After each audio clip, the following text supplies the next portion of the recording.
If we're lucky in our lifetimes, we will get to witness what happens when a group comes together. A group with the same dream, the same passion, the same work ethic. And tonight, we get to witness as that group proves that men's college gymnastics is alive.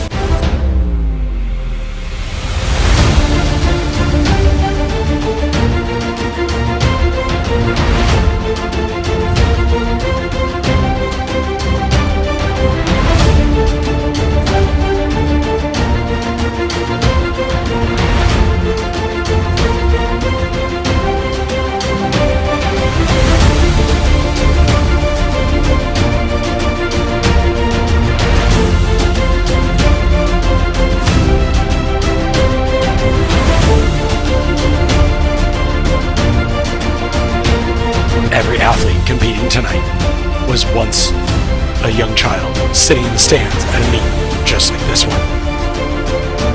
They got to watch as the college athletes competed for something bigger than themselves. Since then, every single one of them has fought tooth and nail, wanting, working, and wishing for an opportunity like this.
All right, ladies and gentlemen, welcome to the 2023 Southwest Cup. My name is Kevin Riggle. I'm joined by Tanner Dell, and we are so excited to be this meet. This is going to be an incredible invitational.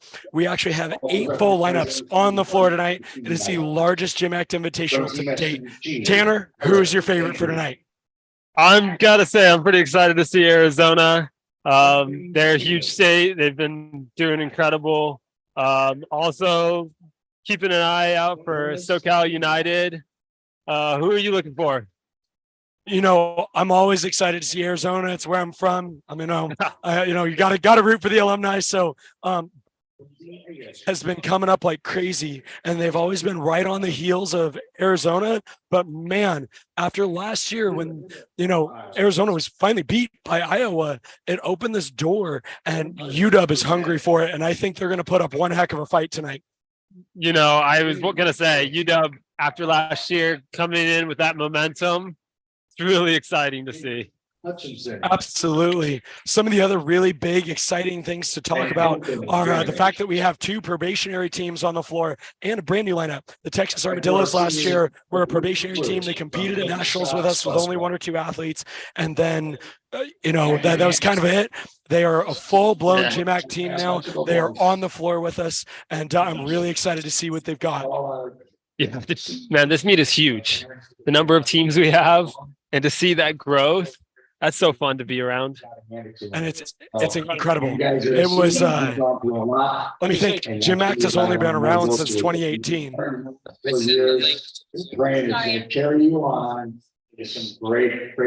Oh, yeah. No, like you said, this is still a relatively new thing. To see the number of programs growing the way it has, it's awesome. Minnesota is another team that I see out here. Minnesota is another team out here that is exciting to watch and follow. But Yeah, just the growth has been massive. Absolutely. Minnesota is another superpower. You know, Mike Burns has done such a great job fighting to keep that program alive. And those guys are hungry. As you guys saw in the intro, you know, I asked all the teams to send stuff in, and Minnesota had two incredible sticks that I'm so excited to see today. Yeah, this is going to be an incredible competition, no doubt. I absolutely agree. The two other teams I do want to talk about, these are really exciting. It was supposed to be kind of hush-hush, but we're going to talk about it. We have two probationary teams on the floor tonight. What that means is they are here competing. They are being recognized to be on the floor with us. However, they are not full teams yet. So joining us from Hawaii are the men of Hitman Gymnastics. That could be huge for the GymACT community. I mean, you coach juniors. How many of them want to go to school in Hawaii? Oh man, Hawaii is a dream for kids. Everyone, it's like heaven on earth. But I mean, there's no gym opportunity. There hasn't been any gymnastics opportunities. So it's been one of those things that to see that come out here, to see them have a team starting and flying out to this kind of a competition, that's awesome. It means there's another opportunity out there. We actually did have a gymnast that I coached up in Sacramento that went out to Hawaii for college. And he ended up coaching over at HITS instead because he had no opportunity to compete. But someone like him in the future would have that opportunity. I think is incredible. Absolutely, absolutely. The other big team, and I'm so excited to watch that Hawaii team grow. And I'm hoping that they can get past the probationary stage. They can become a full-on GymACT team. So keep an eye on that for the coming season. The other exciting thing is GCU. They've had one or two guys working out with the Arizona guys for a while. They've got a 4-man squad out here. Again, probationary lineup. They haven't become a full GymACT squad yet, but that means we have 8 squads of 18-plus-year-old athletes out here competing. It's going to be an exciting meet. That's incredible. We have a bye rotation at a college meet. We have a bye rotation. I haven't seen that in years. And it's unbelievable.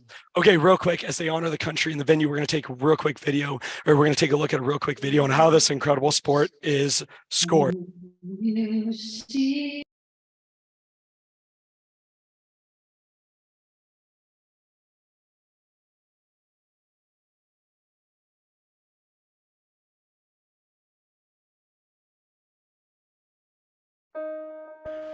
Okay, let's talk gymnastics. Men's gymnastics is made up of 6 events. Floor exercise, pommel horse, still rings, vault, parallel bars, and the crowd favorite, high bar. There are 4 types of skills on each event called element groups. Every time a gymnast completes one of these types of skills, they receive 5/10 of a point to their potential score, also known as their start value.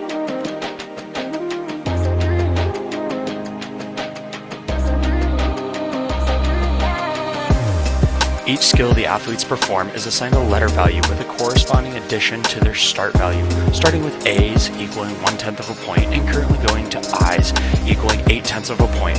All of this added together factors the gymnast's degree of difficulty. At the beginning of a routine, a gymnast begins with 10 points, known as their execution score. Throughout the routine, judges take away 1/10 for small errors, 3/10 for medium errors, 5/10 for large errors, and 1 full point for a fall from the equipment. These 2 scores added together make up the final score. Each team is allowed 5 athletes to perform on each event, with the top 3 scores counting towards the total team score. Then each event score is added together to create the total team score at the end of the competition.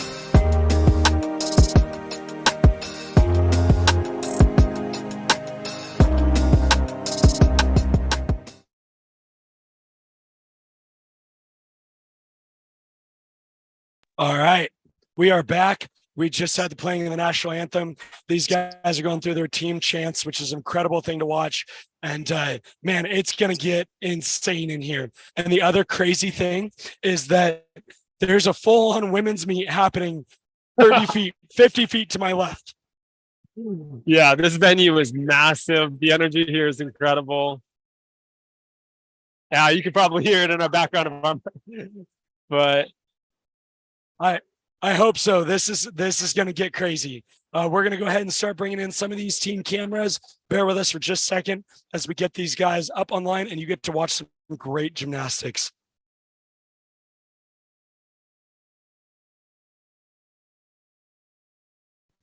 All right. So this first rotation, Arizona has 2 full lineups. They'll be starting on floor with their maroon team. Pommels will be SoCal United. Rings is going to be Rocky Mountain Mavericks and Grand Canyon University. Vault is going to be Washington. Parallel bars is going to be the other side of the Sundevil lineup. High bar is going to be Minnesota. Keep an eye on that one. Those guys know how to stick some high bar dismounts. And then Hawaii and Texas are actually on the bye rotation. So we'll work on getting these guys up. If you guys are joining us on YouTube, make sure you, we got the comment section up. Make sure you let us know how everything's looking. If anything looks funky or anything's off, please let us know and we'll do our best to get it corrected. Other than that, we're just going to enjoy some great gymnastics here. Some of the other things we wanted to talk about, Tanner, was the new GymACT rules. GymACT decided that they wanted to see just a little bit different emphasis. So GymACT this year has put into effect any iron cross you see on rings is worth an extra 0.5 of a point. That's a huge. no kidding. I didn't. Yeah, iron cross, an extra 5. That's it. And they did that because, you know, the board was sitting there and they're like, what's the most iconic thing you see in men's gymnastics? It's an iron cross. Yep, that's it. So they're going to, you're going to see a lot of cross attempts tonight because they've now made it worth it. A cross, if you swing into it, is worth a C value skill. And as we just learned, that's 0.3 of a point. So if you throw that 5/10 bonus on there, that's 0.8 of a point to their start value. Oh, is that an H? Yeah, it's an H value skill that you don't have to do. So we're going to see a lot of those, and we may not see the best crosses, but they're still worth doing because they made them so much. Now I like that encouraging that type of gymnastics. That's going to be a lot of fun to see. Absolutely. The other fun thing to see is they changed their dismount requirements. So normally at this level, you have to have a D value dismount, a 4/10 dismount to receive the element group. GymACT decided to pull that back a little bit. C value dismounts get full element group. And starting at B, if you stick your dismount, it's worth 1/10 extra. And then C's are worth 2/10 extra, and so on and so forth. So what GymACT has gone and done, the board has just decided to encourage really clean, stuck gymnastics. And that's something maybe you don't see even at the NC2A level. Right. And I was going to say, you know, after an iron cross, another iconic thing is the gymnastic stick. It's something everyone wants to see. It's easy to understand. It was a great landing. I like that. Yeah. So they're trying to make things just a little easier to understand, a little easier to follow. So as this goes on, we will be kind of calling those things out as we see them. You know, other than that, I'm just so excited for such a great meet, and I'm so excited right now. We have 87 people on watching this. I mean, that just tells you, you know, a few years ago, you know, Tanner, when did you graduate from Cal? I graduated in 2017. Okay, so I graduated from Arizona in 2018. There were 16 teams in total across the entire country. Yeah, that was it. That was your opportunity. Yep. That's all there was. And now there are 8 teams in this building with us. It's crazy. I was just looking at Road to Nationals, and I love Road to Nationals has left has decided not to split the scoreboard. So you get to just see colleges competing against colleges. And I think there are like 26 teams since 2017. That kind of growth is something. It's so heartwarming to see, especially when you watch the sport go down and down after a number of years. To see this, to be here with all these teams that are relative, like you said, these are new teams, and it's crowded here. It is. And I mean, looking in the audience, I would bet there's, you know, what do you think, Tanner? A little over 1,000 people so far? Oh, for sure. Yeah. There's people standing in the back. There's people crowded all around. This is cool. And there's a women's meet that starts, I believe, in 15 minutes next door. This place is going to get packed. It's going to be really exciting.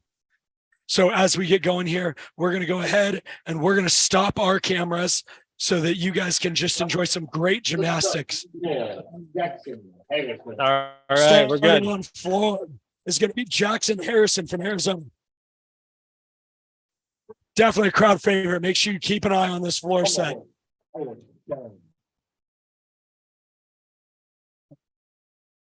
Absolutely. We got Aiden Myers on pommel. Oh, no. Yeah. All right, it's getting loud in here. We're getting organized, making sure that we know where everybody's going. Golden Hastings just mounted P-bars for Arizona. And on high bar, we've got Brandon from Minnesota. My bad. That was actually Eric Chan on pommel horse. Perfect. So let's see what we got. SoCal's taking to the horse. Eric looks like he might have gone for that dismount and ended up putting his foot on the horse, which is no credit. So in these situations, we talk about this all the time. It's so hard to let those emotions stay calm right at the end of a set. They're about 30 seconds. Tanner, from a coaching standpoint, what do you do in those 30 seconds to make sure the athlete's ready to remount? You got to remind them to refocus, reset, kind of have that short-term memory, and to take some time. You don't want to jump up in 5-10 seconds if you're still flustered, if you're still kind of stuck on that fall or mistake. It's best to kind of take a second, get closer to that 30 seconds so that you can kind of refocus, do a good job, minimize the deductions, and get the best score you can. I agree. And one of the things you just said that I agree with so much is called minimizing deduction. And that's after a mistake, whether it's a fall or just a rough giant out of a release or a tough skill or a tough circle out of a skill. It's taking that breath in the middle of your gymnastics and reestablishing yourself as the athlete on the floor. It is so hard to do, and we're going to see that tonight. Absolutely. All right, Minnesota, big double layout off high bar there.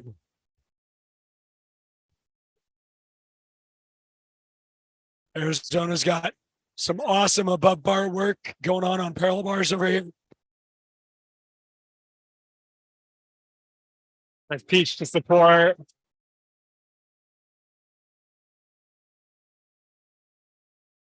Becomes such a smart transition way to finish your P-bar routine with that. Oh, wow. That dismount, that was awesome. C value double tuck, full element group, and that landing was nearly perfect. Yep, very, very close. That 2/10 stick bonus just took the tiniest hop, but at least in Arizona, the coaches always told us we're looking for 1/10 or less. We're never actually going for the stick. We're just looking for 1/10 or less. And I think that is just such a smart way to approach it, because sometimes you fight for that stick and you end up falling. Absolutely. No, taking that attitude of I'm going for the 1/10, and if it's better, great. But if not, you're clean. You only lost one. I absolutely agree. So one of the other things is watching the superpower of UW over here, Washington on vault. Let's see what their vault lineup's got for us right here.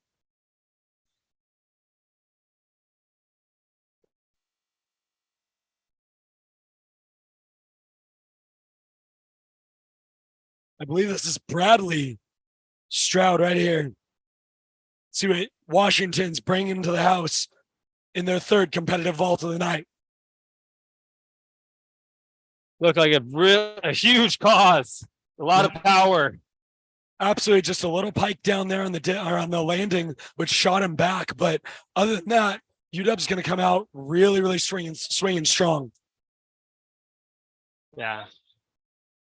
All right. Again, keep an eye on that Minnesota camera, as they definitely have some high bar power over there.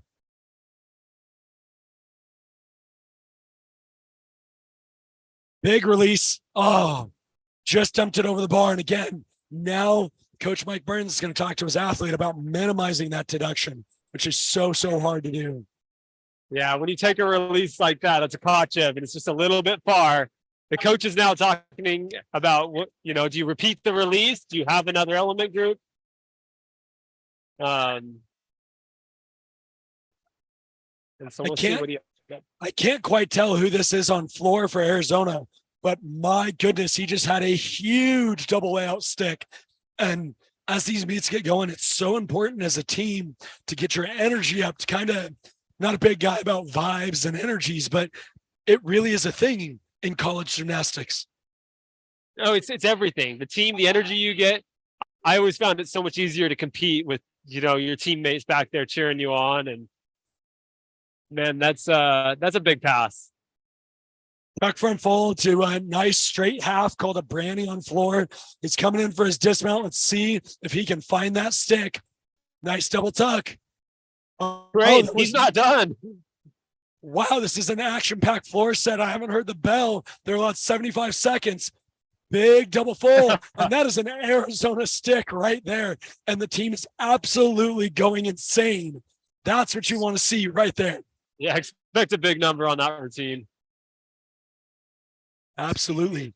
Rocky Mountain Mavericks are over here on rings. They're another younger team with, coming out of Region 9 for the junior program. And they've gained steam incredibly fast. They only started with a handful of guys, and they have nearly the full 15-man roster now. I mean, all these teams are relatively new. So to have a full roster and, like you said, this quickly, this is incredible. This just shows that there's the interest. There's that athletes that want to do it. And once given the opportunity, they'll fill those rosters up. Absolutely. And it's something, both you and I coach in the junior program, and it's something that as coaches, we've been trying to push. And it's just so good to see these opportunities are opening. Nice back upright straddle plancher on rings. That was D value to a B value skill, and you just don't see it anymore.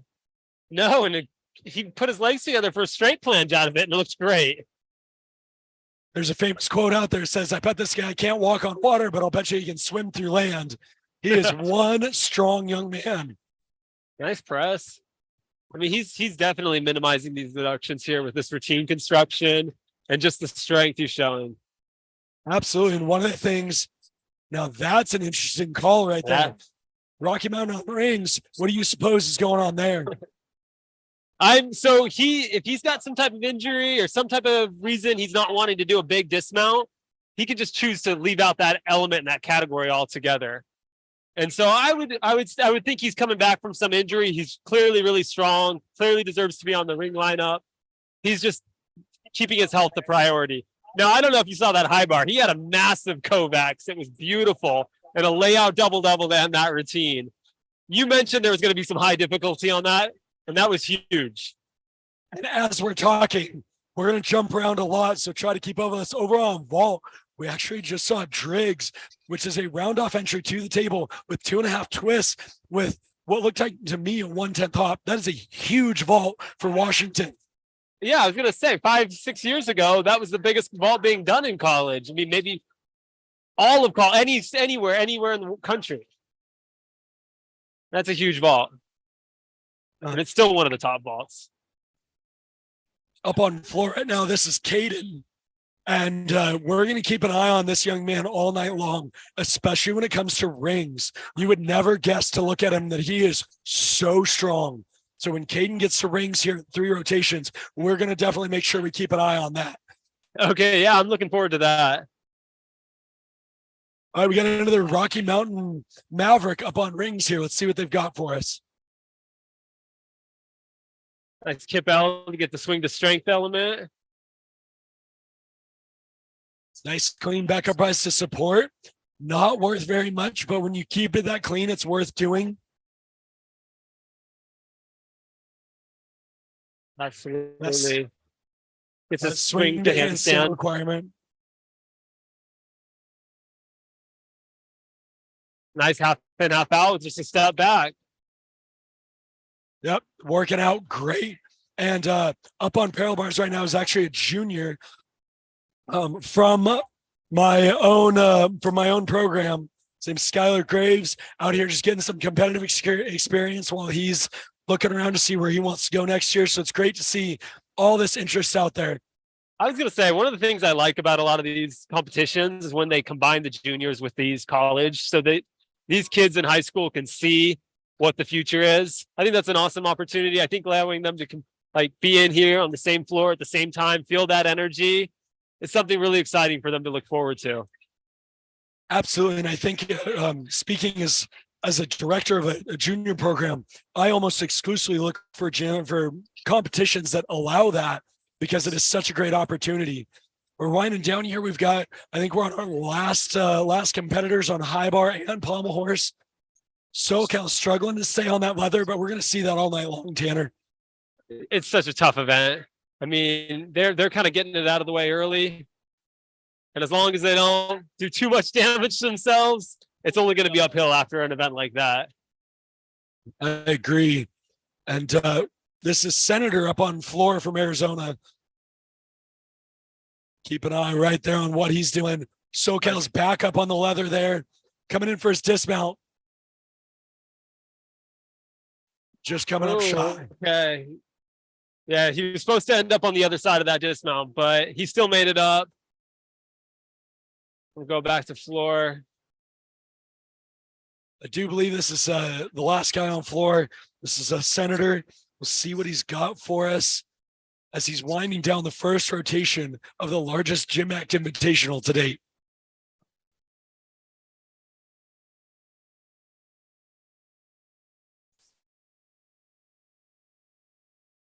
I do apologize. It does look like we have one more from Minnesota. Clean double full, just a little bit overdone. Yep, but you can see he's going for that 1/10 or less. He's not fighting so hard for the stick that he takes 3 4/10 in deduction at a time. Absolutely. Now, yeah, finishing up on high bar. We've got the last gymnast from Minnesota. So I believe that's going to be Jude Norris. Am I correct on that? It could be Justin. I think it might be Justin. It's a little bit hard to see the name from over here. It absolutely is. But I do believe this is a young man that got the cameo in the intro. If you guys were on the live stream at the very beginning, he had that massive layout full out stick from one of their inaugural meets. So I'm really excited to see if he can capitalize and do it again. Yeah, let's check this routine out. It's gonna be fun to watch. I think that'd be huge for Minnesota to end this first rotation. Everybody else, and I do apologize. We do have one more on floor. I believe this is Caden Peacock up on floor. I could be wrong. We'll double check that. But if Minnesota does get the last competitor up in the venue and they stick, it just brings this energy to the team that just carries them all the way through the meet. So we're gonna stop some videos here as we rotate so you guys can enjoy these two awesome routines. Big release. Holy cow, that was a massive Picacho. That was huge. C-value release move. Stalder.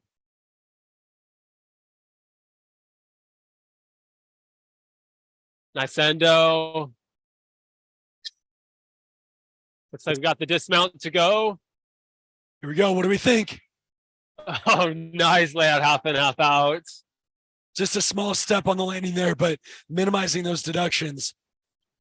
We had a nice 2.5 there with just a small hop back to finish it up for Arizona. Yeah, this was a great first round of gymnastics. And we're getting ready to rotate. I believe that's it for this rotation. All right. First rotation's done. We'll be talking scores here shortly as they become available. But great first round. Tanner, who do you think looks strong as a team? Because like you said, so many of these teams are so young that getting out into this atmosphere, sometimes coming from the junior program, it can be very hard to carry that confidence out into a competition like this. Yeah, absolutely. As a junior comes into the college, it's a little bit different of a feel and atmosphere. I thought a lot of guys handled it really well, especially in such a big meet with so many teams here. Washington, obviously, starting on vault, is going to have some huge numbers, and we expect to see them up there towards the top. Minnesota on high bar, we saw some big releases. P-bars, we saw some great routines there as well. And floor from Arizona. And rings. We saw the incredible straddle planche put together in a straight body planche. It was awesome. And I'm excited to actually see where everyone ends up in the results after that. Absolutely. It's gonna be an exciting night. And that's first rotation of 7.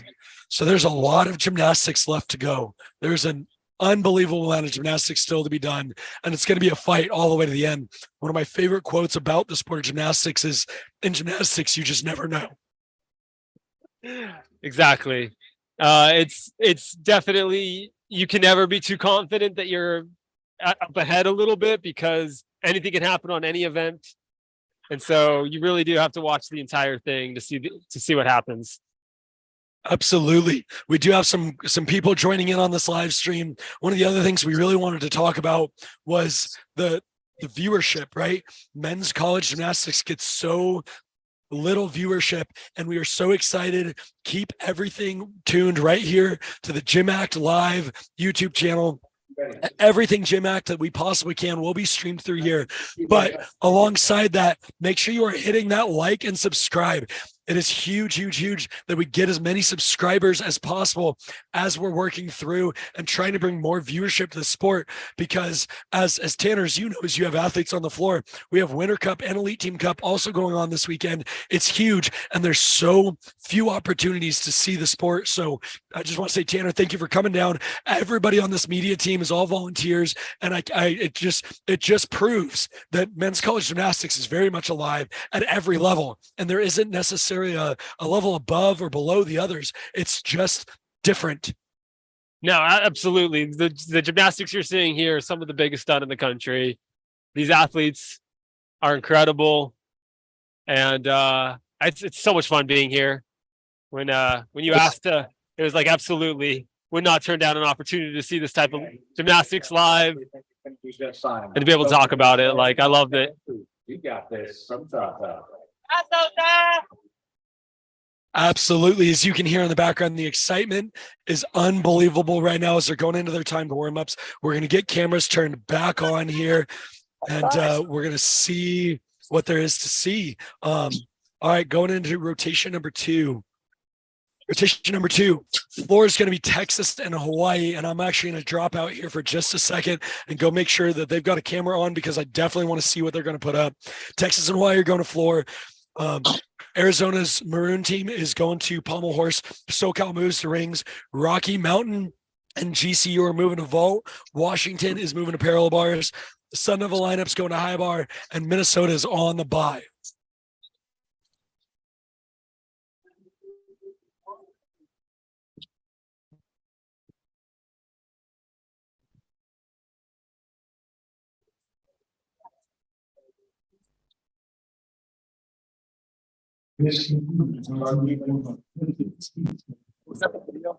Yeah, it's just I got it. He just like, hey, that's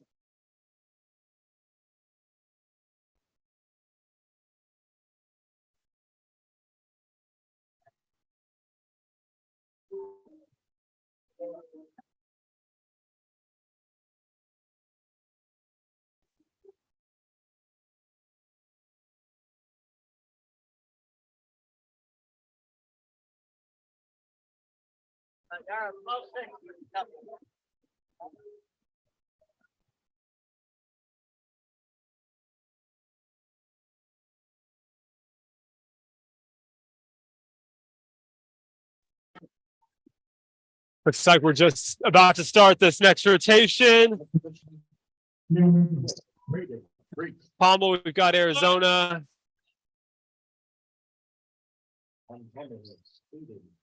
So these Aiden Myers. Up on rings. And on rings, we've got a G I tire. just need somebody to video for this rotation. On both. right in. One black.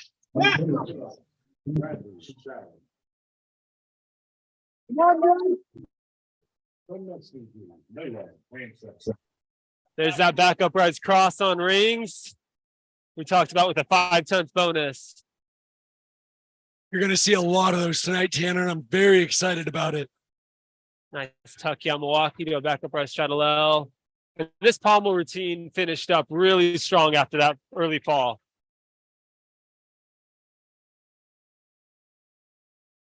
All right, we do have a camera up for Texas and Hawaii. I'm really excited about that.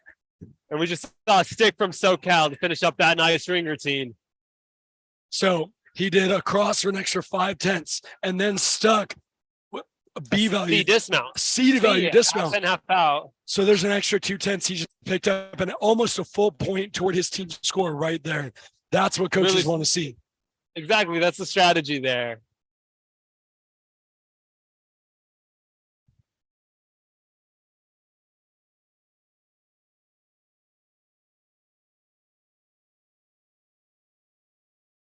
High bar, a nice double back to finish and a stuck landing. So he gets a count.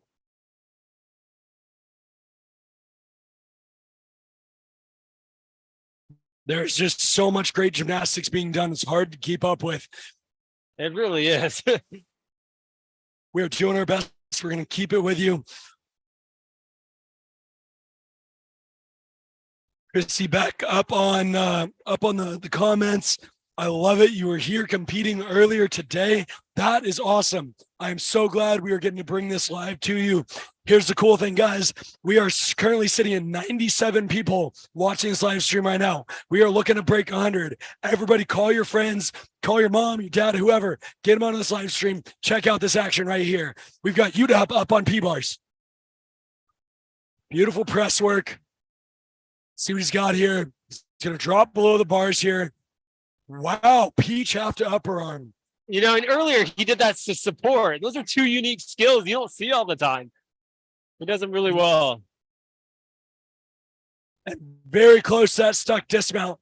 And that's part of what I love about the GymACT scene is it's not cookie cutter. You're not going to see the same gymnastics from every single team. You just had a massive, massive palm horse routine for Arizona from Dylan Huntmeyer. Yeah. And I was going to say, you know, that variety in gymnastics is something I miss seeing and it's something that's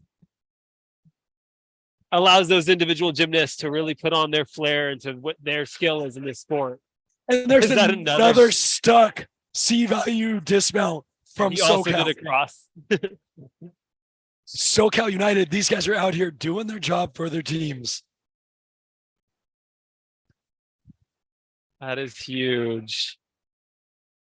And currently, as I look at the scoreboard that's right next to us, Tanner, Washington is ahead by almost a full point.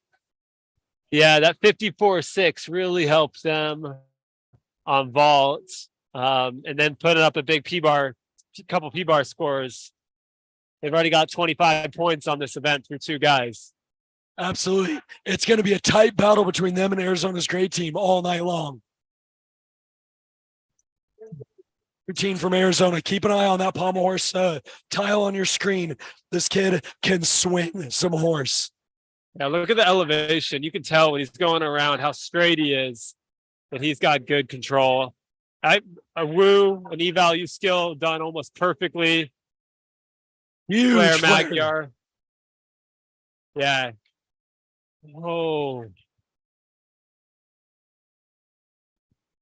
And again, this is what we were talking about earlier. Coach Jeff Robinson coming up, trying to calm his athlete back down because especially in an environment like this, I mean, we said there were probably 1,000 people in here earlier. There are probably another 500 in here right now. There are easily 1,500 people just in the stands, 8 college teams. The energy in here is absolutely incredible. Trying to keep that from cracking under that pressure is so hard. Right. So he's gotten back up now and did a great job resetting. Really clean dismount. Here's a gymnast on rings. I watched him in juniors. Is pretty strong. Eric Schubert. I expect a couple crosses from him. So we'll see.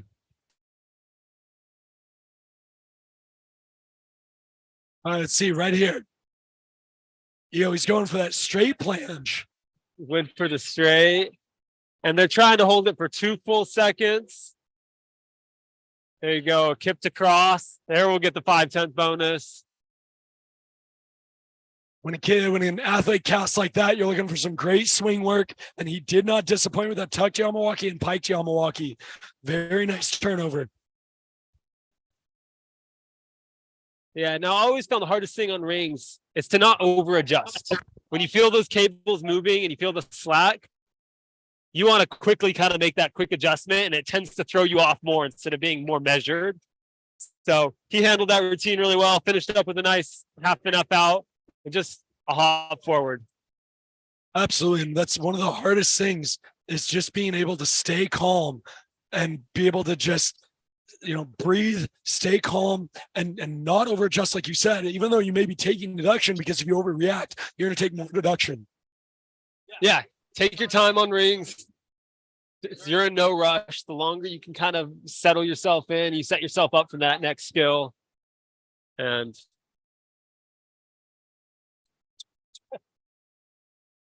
I would see. We got so much going on in the building. It's hard to tell who's up.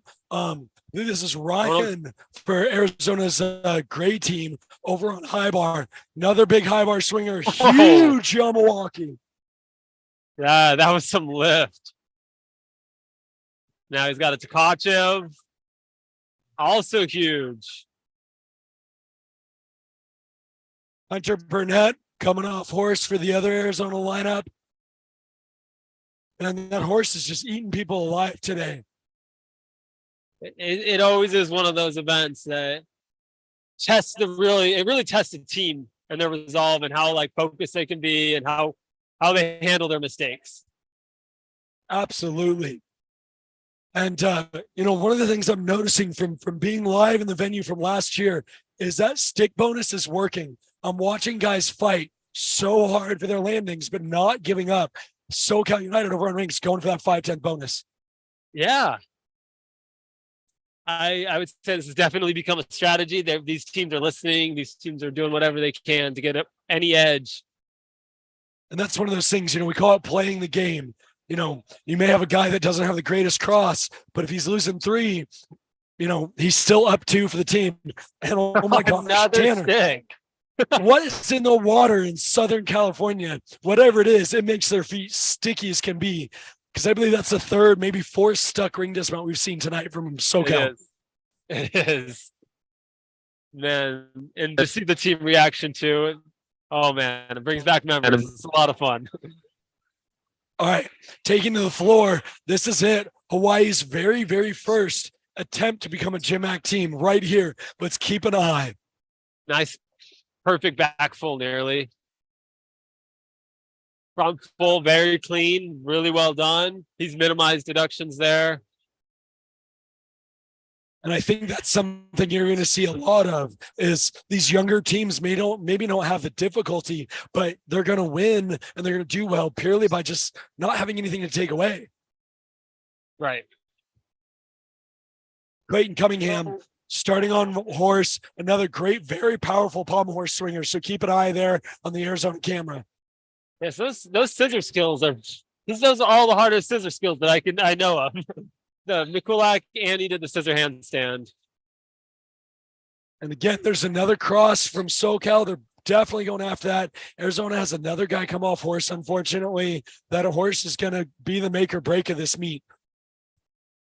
Hawaii just completed their very first GymACT routine.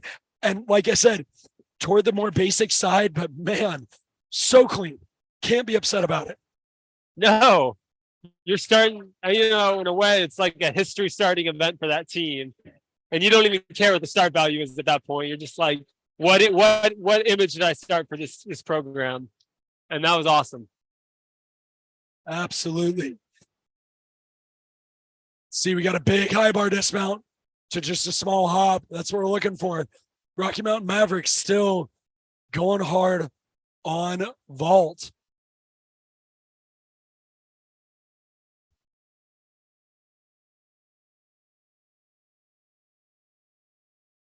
Yeah, and Pommel Horse finished up strong after that mistake. So we were talking about, these guys have really been able to minimize deductions when they've fallen. They've done a great job, resetting the mentality, getting up, and hitting the rest of their set the best they can, which is the best thing you can ask for in that situation. Absolutely. You saw the SoCal camera right there. Team coming together. They got a lot of momentum coming off Pommel Horse. Pommel Horse, they had some falls and they're building momentum coming off of off that Pommel Horse. And then they come to rings and it's like nothing was wrong. That is a team you're going to want to keep an eye on. Yeah. Now it's really exciting to see. It's cool to see. And then just see their energy too. Absolutely. Absolutely. definitely contagious.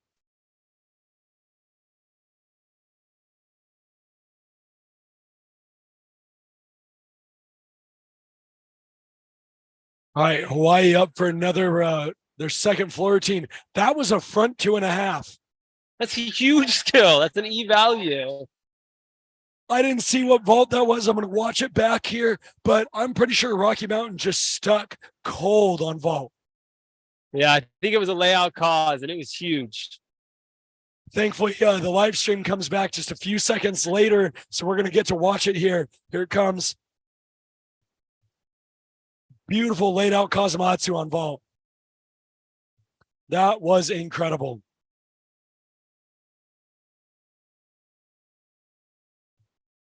All right.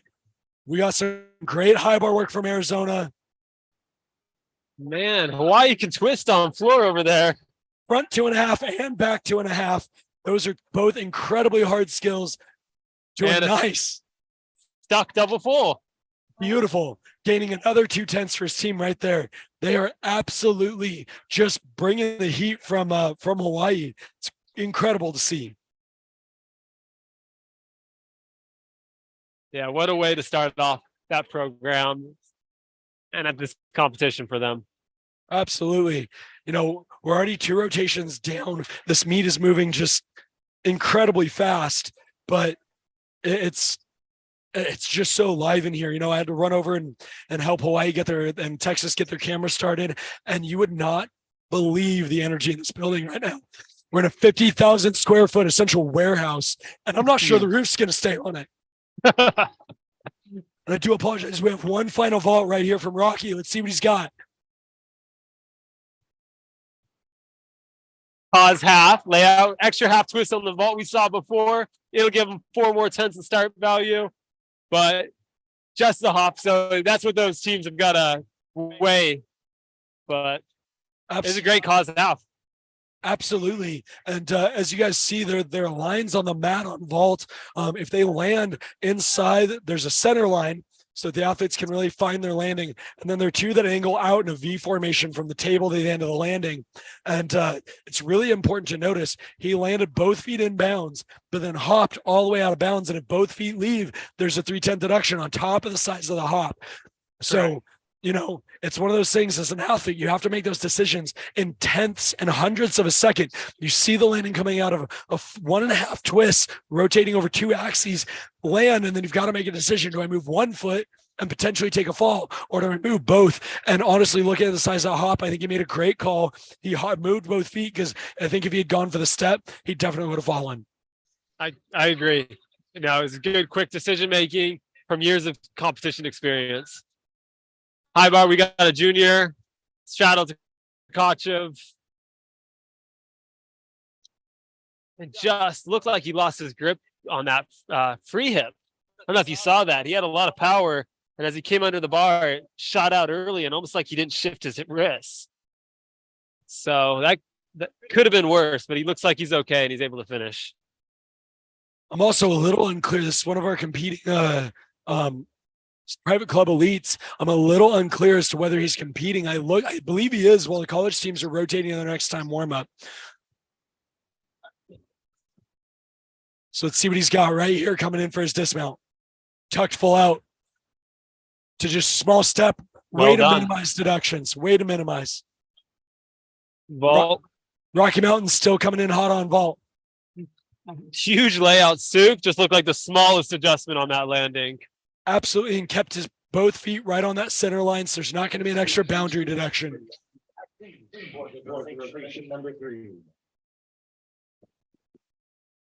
Fantastic.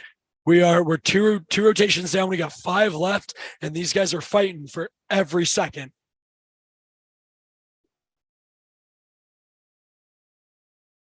All right, we're going to take a look at the scoreboard. Now, one of the things to be really, really keen on is because we have that bi rotation, the scoreboard is going to jump around a lot because if a team has gone on the bye already, then their score is going to go up like crazy. As teams go on to the bye, it's going to look like they're dropping in those rankings. So it's going to be very interesting to see how these rank. So Tanner, you've got a better view than I do. How are the scores looking so far? Yeah, we've got Washington at 104.9, They did a 54 on vault and a 50 on P bars. So they have not hit that buy clearly. They did have the vault advantage. Next, we have SDG. They had a 50.7 on P bars, and their high bar score came in at a 50.9. So they actually beat Washington head to head on P bars, but their high bar was lower than Washington's vault. And that is, then we have Arizona in third. They put a 55 up on floor, which is massive, but that 46 on pommel is really bringing them down to third. And then we finish out with Rocky Mountain in fourth at a 99.2, and SoCal United closes them out. They also struggled on pommel horse in that first rotation, only able to put up a 41, but they almost put up a 50 on rings, which really helped bring them into the top 5. Absolutely. And it's just going to get more exciting as the night goes on. As we saw, that pommel horse can chew teams up. So it's going to be really exciting. This meet really, I think, is going to come down to the last rotation. You know, in the past, before GymACT really got its footing as an organization, you know, when Arizona showed up, everybody was just competing for second. Now, with Iowa beating them last year, UW picking up steam, and Minnesota retaining some guys from their D1 program, guys that just decided they wanted to keep competing for their school, even though, you know, even with everything that went on. And man, oh man, these guys fight like nobody I've ever seen. Yeah, it's exactly what the sport needs. You know, as much as you love to see your team win, it's like you really want to see them push, because that's what brings the best out in athletes. And like you said, with them losing last year and Iowa taking it, I mean, that just showed every other team it's possible, gives them motivation, gives Arizona motivation to kind of get back to where they were. And this is fun. We should see Minnesota jump up in the standings, because they just took that bye. And like you said, they actually had a pretty good high bar rotation before that. So going into rotation number 3, we've got Minnesota taking the floor, which is a really, really strong event for them. So we're going to see them climb that scoreboard very, very quickly in this rotation. Pommels, Texas and Hawaii are going to take on Pommels right here. And they actually look like you guys are getting a very, very unique view. That camera for Pommels is literally sitting on the judges table in between the judges. So if you are on the live stream right now, you are watching exactly what our 2 judges are watching.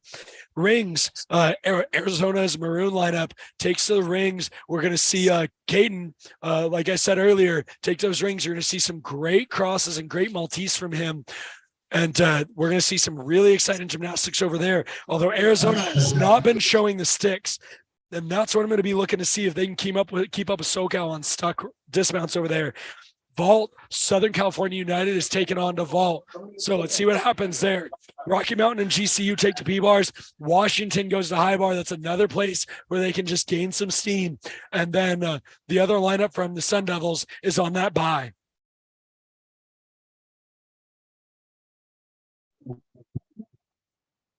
And ladies and gentlemen, it's prime time now. we are sitting on Talking about Mavericks 105. on parallel bars. We are sitting on 105 people on this stream right now. If we can hold over 100, it will be the most watched GymACT meet ever. Ladies and gentlemen, keep logging in, keep getting people in on this. This is some exciting gymnastics. Texas Armadillos. Let's see how they fare on that pommel horse that has gotten every team so far. Texas laying it down, coming in Russian dismount, and just comes off. I thought he's No, he had a lot of swing there. His shoulders just came a little over to the left side of that horse, but he was able to get up pretty quick and finish that routine. You know, I was looking to see if that was going to be one of the first guys that stays on all night. Just couldn't quite put it down.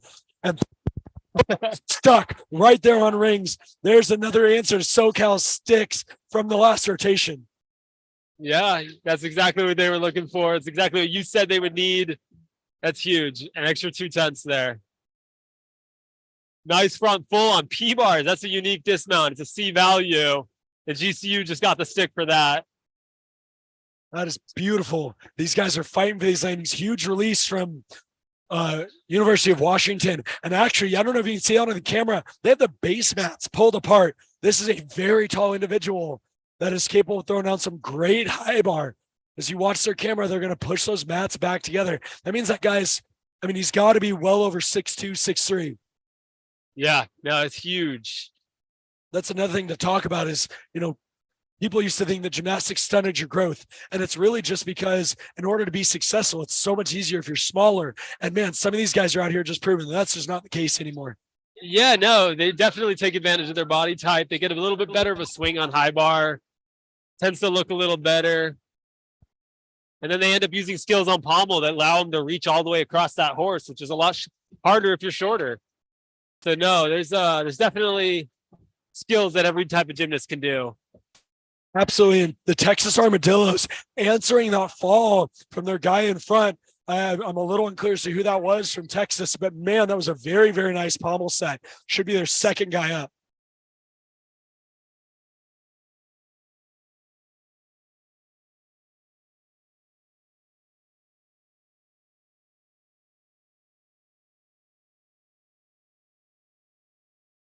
Another nice set from Arizona.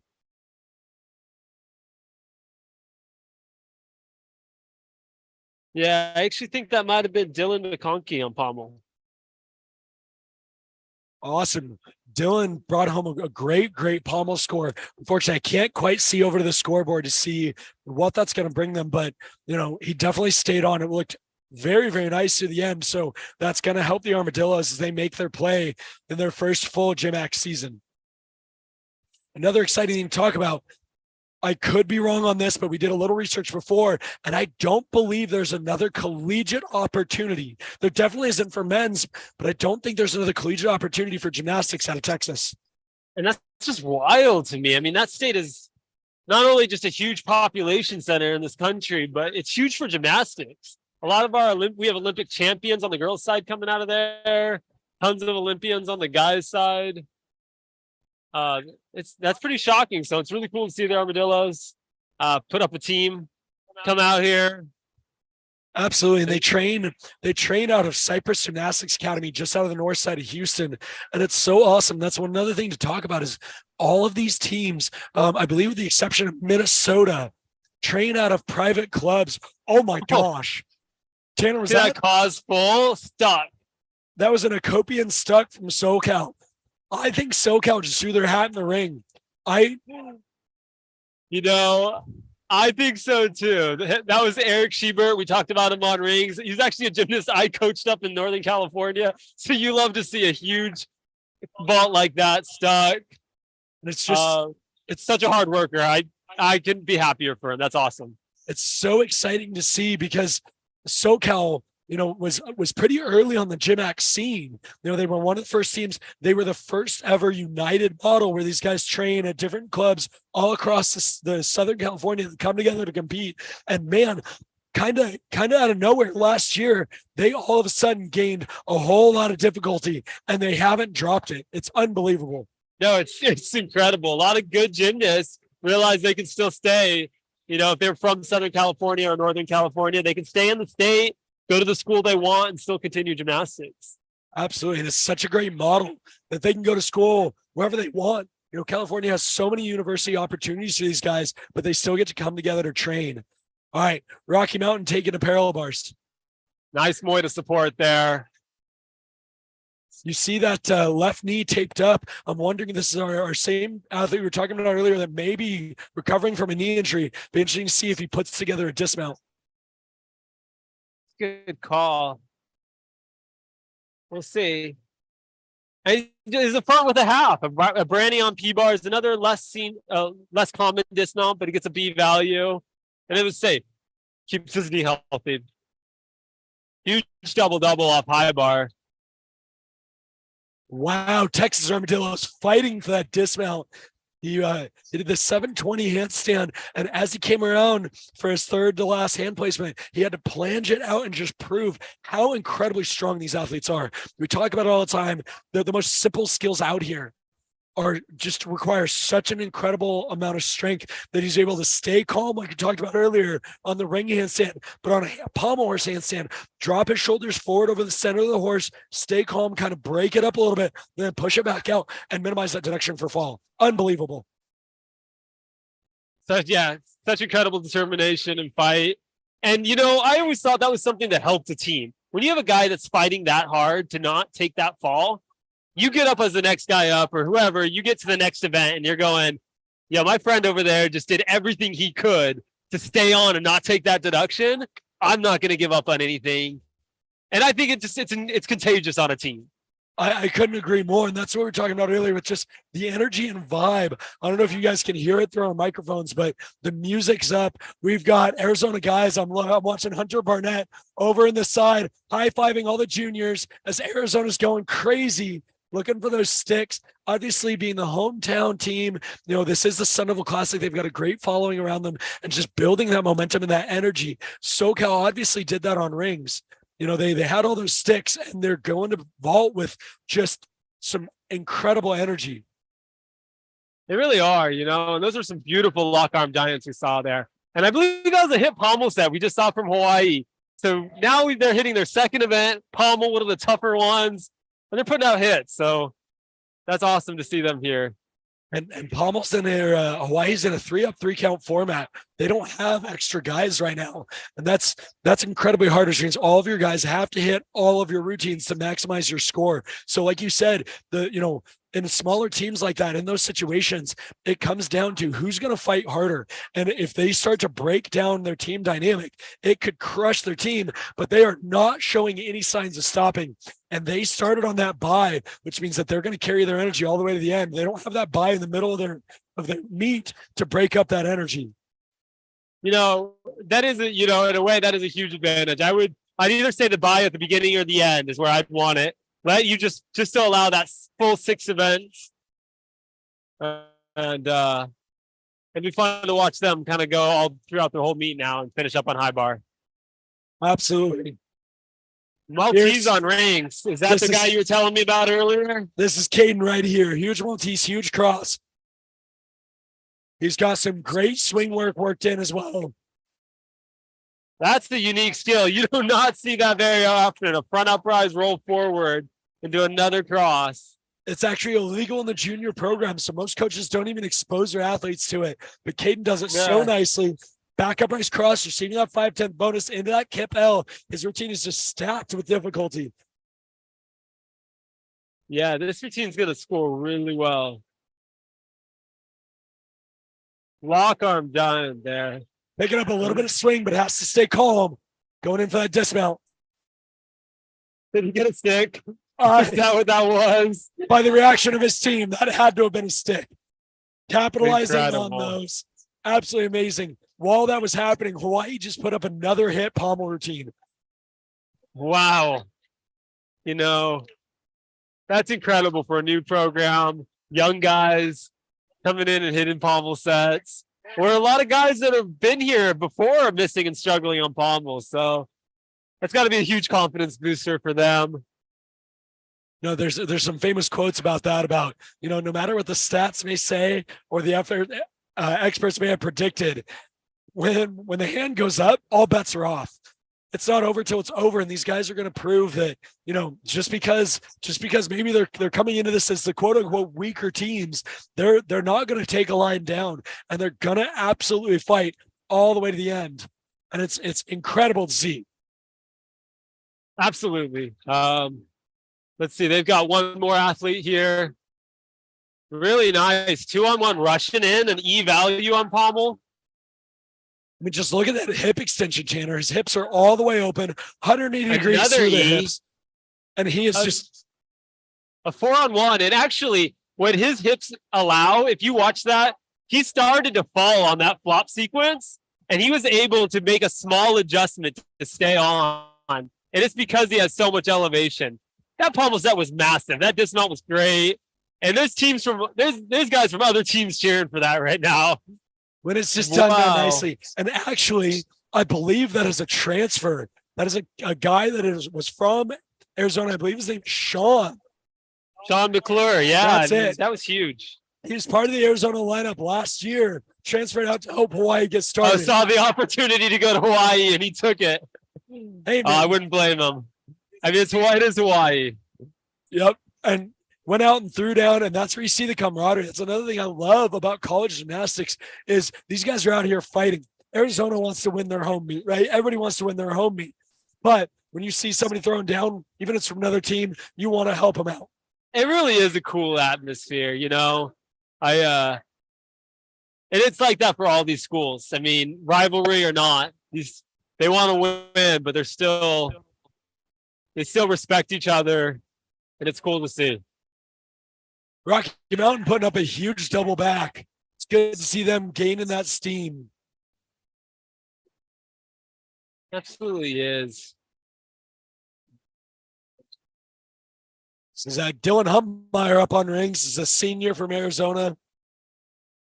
Whole team's around him. Great crowd behind him. Very, very loud in this venue right now. Staying calm in that handstand. Took his time. He took the extra swing to make sure he got it right for that dismount. And it was good. And a great C-value dismount for full element group credit. Just staying calm and taking that small step on the landing. Great rings rotation for Arizona. Yeah, and I want to bring up on that rotation, we had SoCal United go to vault, and they just put up the biggest vault score of the meet so far with a 55.7. Just almost over a whole point ahead Washington. So that helps them move up from that 5th place where we saw them just a second ago. We still got Washington up in first with a 155.2. Arizona with a 152 next. Scoreboard switching over 152.95, and then SCU now SoCal 146.75. Those are your top 3 teams. Ending out the top 5, you got Rocky Mountain and you got Sundevil. But they just hit a bye rotation, so we have enough teams that have hit that bye between high bar and floor that you can't really gauge outside the top 4 right now.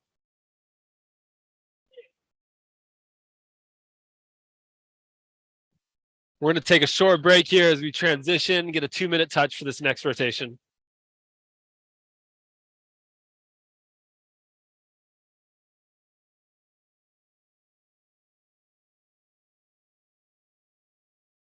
Things just about GymACT.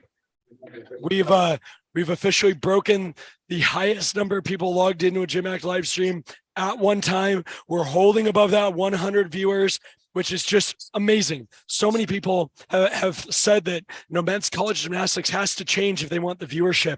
And, I don't agree with that. I don't agree, I've heard so many people blame the scoring system. And, if there's no perfect 10, what's the point in watching? We have seen such incredible athleticism from these guys today. I think this is why people want to watch.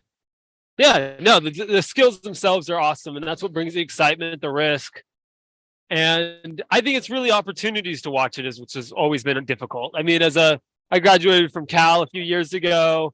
It is very difficult to watch a Cal Berkeley gymnastics competition. They compete against Stanford all the time. They compete and as an alumni, it's almost impossible to watch. So it's not that I wouldn't watch it if I could. I almost can't watch it unless I'm in the area. So things like this, where it allows audiences to watch it anywhere, I think is what's really going to help allow you to follow a team and see that progress throughout the year. Makes it a lot of fun. Absolutely. And as we're talking about that, if you want to follow all the stats behind all these teams, check out an incredible website called Road to Nationals. They have a mobile app. I'm on it all the time. It's pretty awesome, honestly. They've got all kinds of metrics to track. They've got bios on there. You can check out everything. It's fantastic. It really is. Road to Nationals. So Google that and you can follow anyone. It has men and women. So if you're interested in either one, but really is an easy way to kind of see how these teams are doing throughout the year. You can see results from any meets, rankings from anyone. It's huge. So as you hear in the background, we do have a slideshow of the graduating seniors from Arizona playing in the venue. We were going to bring it to you live on this live stream, but unfortunately, we had some music issues. So we do want to just absolutely take just a moment to acknowledge the seniors and how incredible it is, Tanner. Like you said, you graduated from Berkeley, and I think it's just so amazing.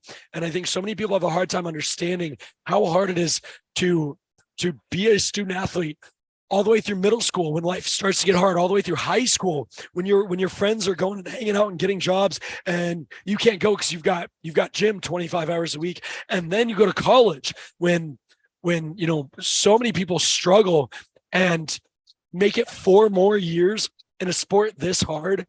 It blows my mind what these guys do. So huge shout out to all of our seniors on the floor from all the teams. It really is incredible. Yeah, it's funny you bring that up, but yeah, you got out of school at 2 or 3 o'clock, and you went to the gym for the next 4 hours as a junior athlete. You were getting home at 8 o'clock, 9 o'clock at night, and you were having to hit your homework. And then you get to college, and you have friends that are like, "Yeah, I got class on Tuesday, Thursday," or I only got to go in Monday, Wednesday, 2 or 3 days a week, and you're like, "I got practice 5-6 days a week. Might as well go to class before or after." So I mean, you are really busy. And these guys are doing it all. So how funny you brought that up, brings back memories. But I also think it's really important to talk about, during that time, these guys have a brotherhood. They have a support. So, for example, I know one of Arizona's junior gymnasts decided to take the opportunity in Washington, moving away from his family and everything. But when these guys go onto these teams, they automatically have a support system. And it's incredible. It is honestly one of the things I miss the most. And I'm looking at the crowd and I'm seeing alumni from the team that I graduated with. And I would, if one of them asked me for a kidney tonight, I'd give it to him 100%. Yeah, absolutely. I thought that was, like you said, one of the biggest advantages. You go to college with an instant friend group and peer group that has a very similar background to you, that understands, really does just understand what you've gone through to get to this point.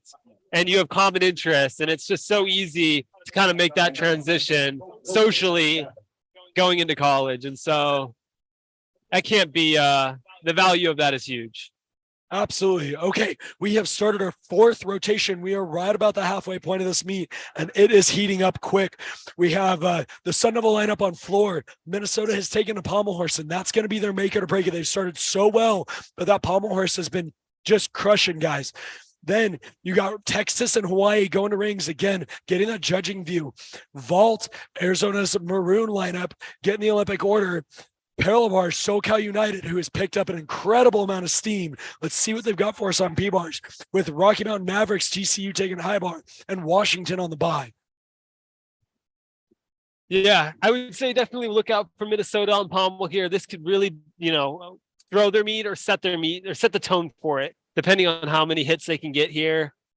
We saw a great high bar rotation from them and a great P-bar rotation from them, but they did hit that bye, so you saw them fall out of the top 3. Yep.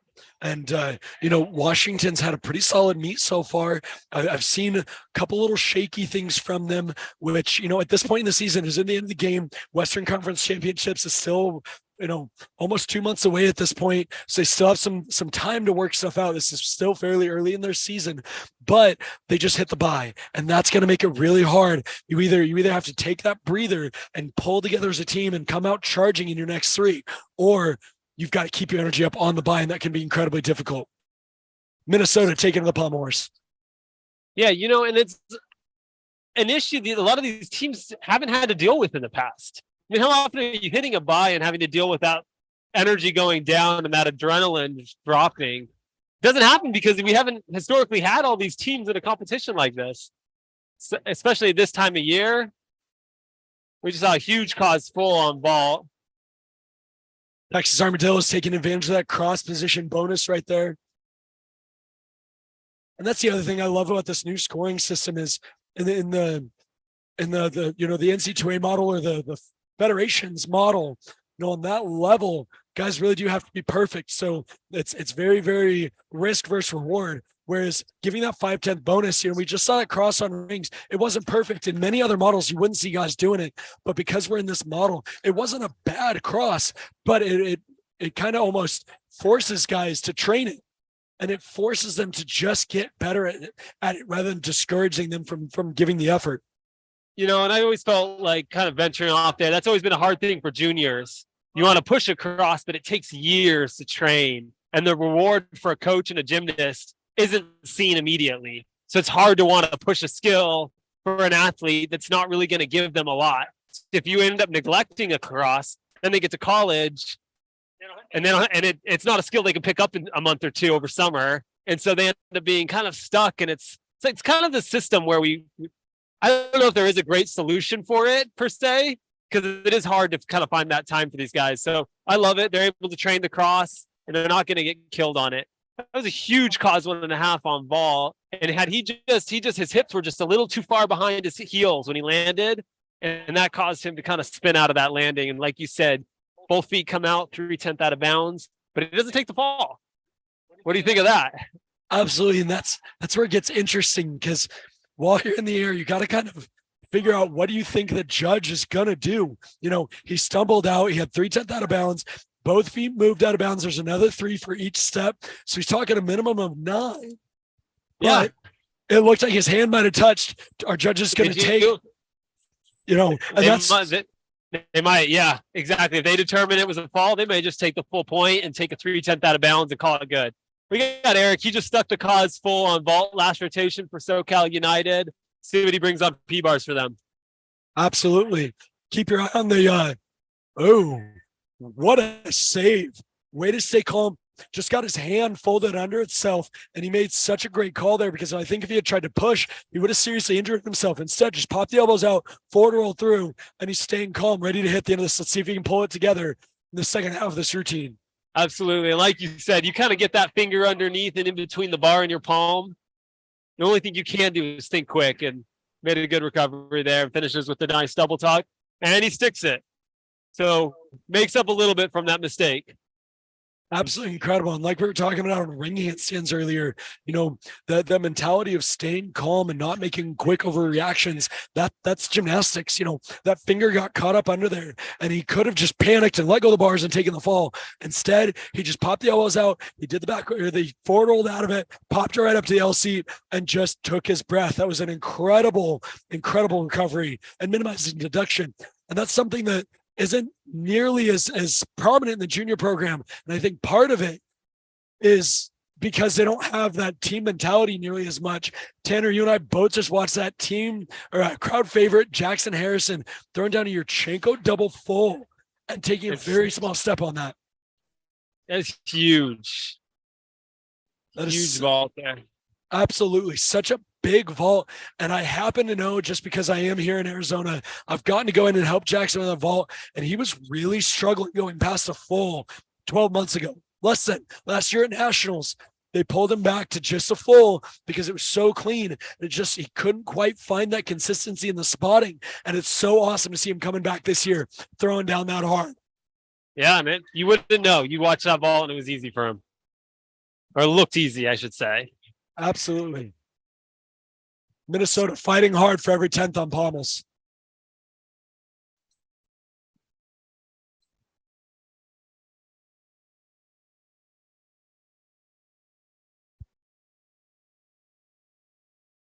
Man, there's so much great gymnastics going on. I hope everybody at home is able to follow some of this, just because live in the venue, we're jumping around, our eyes are shooting everywhere. Oh, this is going to be exciting. Watch the SoCal United camera. We've got a free hip mount. You don't see this too terribly often. Parallel bars. And he just overshot it. And you saw the foot come down, and that will cost him some points there. But, man, that is a tough mount. That is a tough way to start your routine on one rail like that.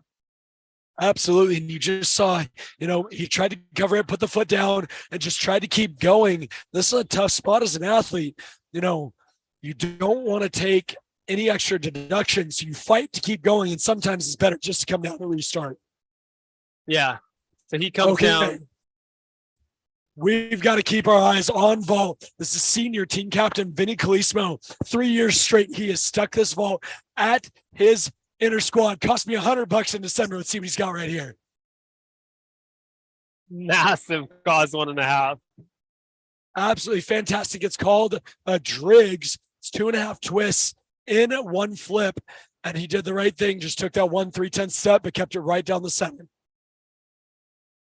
Yeah, that was huge. And let's stuck double back on P-bars. And you mentioned it before the meet. We're going to see some high-level gymnastics. We're going to see a lot of stakes. And this meet has not disappointed. Absolutely not. A huge ball. Minnesota putting down some nice horse sets. They've had their fair share of falls, but I'm not going to say it until he dismounts. Oh, I got to just quit talking about pommel horse every time I mention it. You know, he was actually struggling. One of the things they've come out and said is if you're going for that dismount and your feet come in front of your hands, they're already looking to take away that skill from you. And so when you saw him come around with that balance check and his feet were already swinging forward, it was already tough enough for him to try to save that. So hopefully he gets back up. But he made a great call. Beautiful. And he finishes great. Beautiful That was finish. awesome. What I was going to say is he made such a great call because he threw it away before he had really begun the dismount, which means that he is able to jump back up. Whereas if he gets up all the way to that handstand and takes a fall, you can't repeat it. Correct. Yes. So I don't know how intentional that was, but it was an incredible decision to just throw it away, take the fall, take his 30 seconds, regroup, and come up and hit that very nice dismount. Agreed. And that finishes their rotation for them. We'll get a score for them in just a second to see where they're standing after pommel horse. White taking to the rings.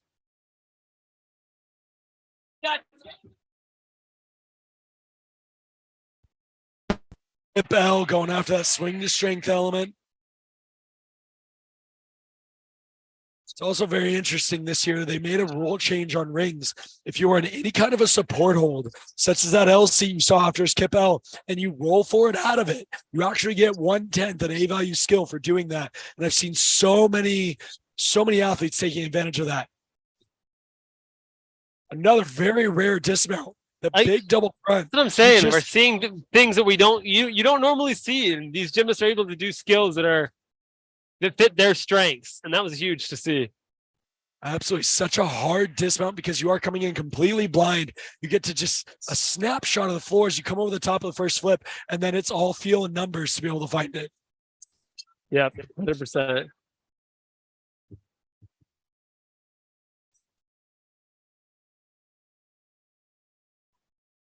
Rotation number 4 is winding down just a little bit, but it's still not disappointing at all. And I think we just saw his hand slip on that P bar. I mean, it looks like those bars are easy to grip, but you don't get the chalk right. There's nothing you can do. Once you swing under the bar and your hand slips, we talked about it earlier. You know, some guys are able to find a way to roll. That slip was so early, there was nothing he could do. Yep. I'm just glad. Hopefully he's okay. Yes. I absolutely took the words right out of my mouth. I was just glad he was able to get out of it safe.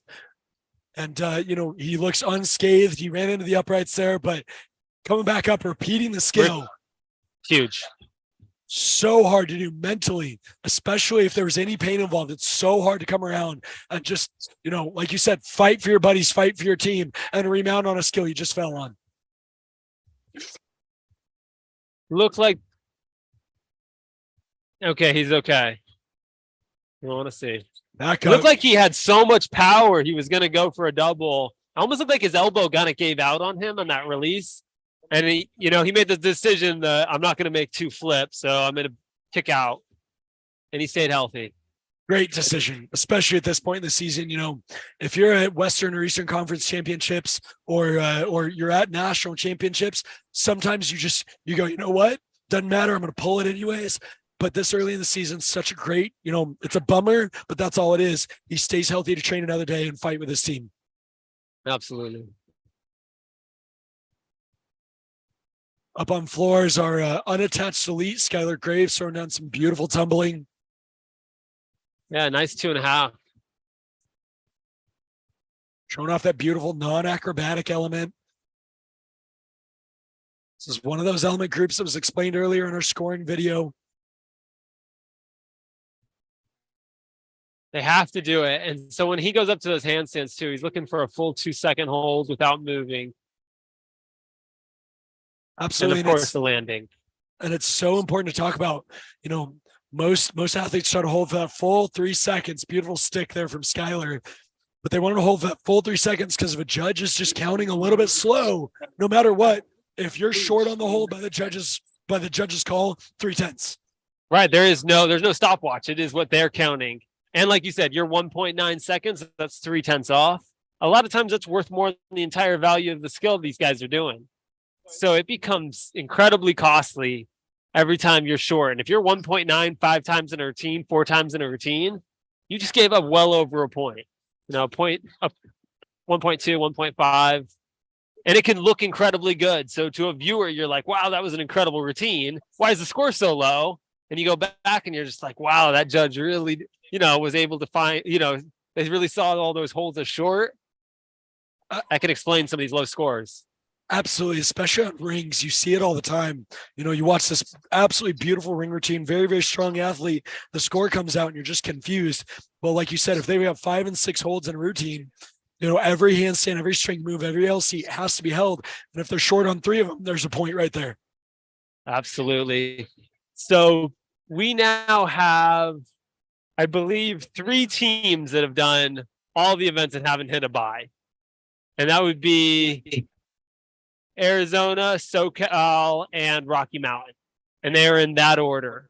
But if you look at one event removed, you kind of get a sense of what the rest of the meet's looking like. And Washington's up in front, then Sundevil, and then Minnesota. So you see those 3, even though they're a bit behind in the standings, they're missing an event. And we'll gradually see them climb back up the standings.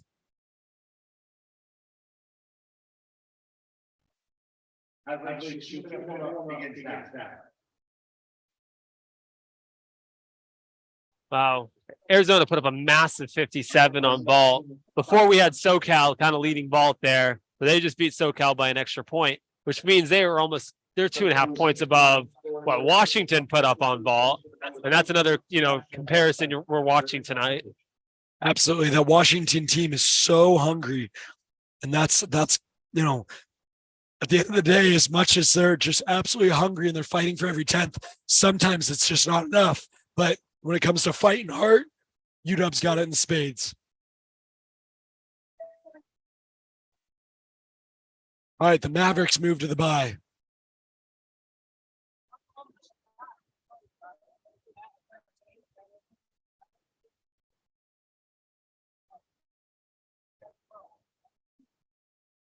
All right, anybody watching at home, again, make sure you hit that subscribe and notify button. Make sure you have all the information you need to keep an eye on the incredible GymACT communications going on, all the incredible things going into Western Conference Championships and National Championships. So make sure you hit that subscribe button and help us keep bringing things like this right to you wherever you are.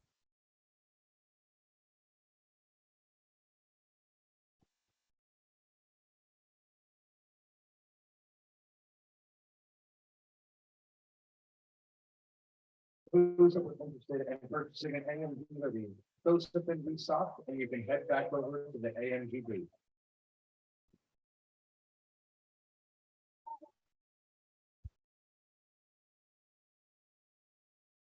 You know, in the comment section, Gavin, I couldn't agree with you more. It's so cool to see the GymACT community rising to such a high level of gymnastics. That's been one of the things that's been said about the GymACT program, is that it's, you know, it's a lesser program. They're not as good. And Tanner, you know, you competed NC2A D1, I competed GymACT, and you know, if we take out your Stanfords or your OUs, these teams can hang. These teams are doing the same skills, a lot of the same skills. And so you're seeing some big gymnastics here tonight. It really is cool to see. And you're seeing competitive gymnastics, you know, you're seeing these teams having to fight, and every routine matters. Absolutely. And sorry, I didn't mean to interrupt you there, Tanner, but I think we were about to say the same thing. That's what makes it exciting. There's no blowout happening here tonight. 5th rotation. Washington is taken to the floor. The Sun Devils are taking to pommels. Minnesota takes to rings. Texas and Hawaii take to vault. Parallel bars is the other ASU lineup. I-bar, SoCal, and then the bye goes to GCU and Rocky Mountain Mavericks.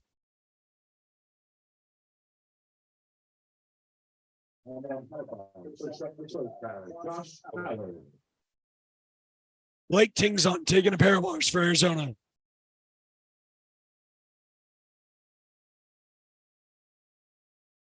Nate Hutchinson for the other Arizona lineup, throwing down on pommel horse. He finished up strong with a nice Magyar Savato through his dismount. Healy on P-bars. This has been an incredibly clean routine as well. Nice studs. Big release on high bar for SoCal. Yeah, if you're watching it, it was a huge shout out to Kachev. Huge double pike to end that P-bar routine. You know, Tanner, somebody was standing right in front of me. Did he stick, or was there just a slight foot movement on that? So he did have just that slight movement of his knees where it looked like he attempted to like take a small shift. I actually couldn't see if the feet slid or not, you know, but like you said, if it was a 1/10 or a stick, it was a clean dismount. Very And true. so SoCal just finished up a huge routine on high bar. So that starts off their rotation exactly the way they want it.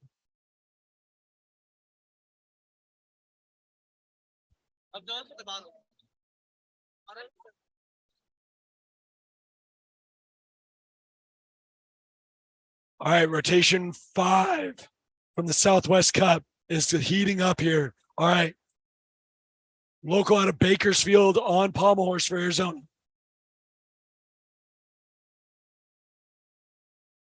Minnesota taking to the rings. Keep an eye on that vault camera. The Texas Armadillos do have some bigger vaults.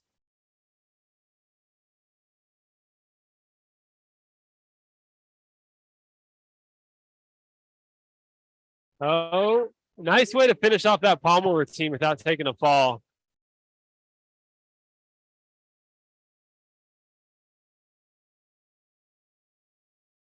Rings doing that giant to save that to, you know, not only for the C value, but for the swing to handstand.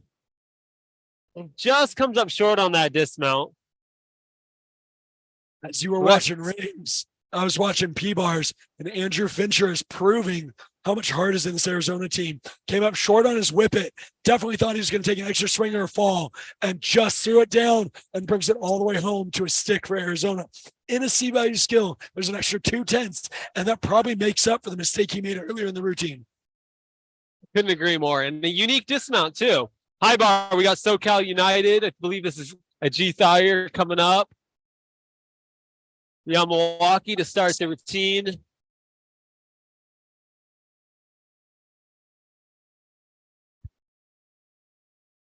UW's over on floor, and that's going to be one to keep an eye on.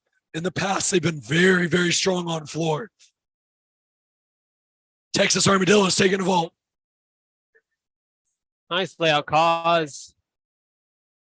And G hits his high bar routine for SoCal. Heading over to rings. Get a nice kip or swing to L to get a swing to strength. Tuck and pike Young Milwaukee's.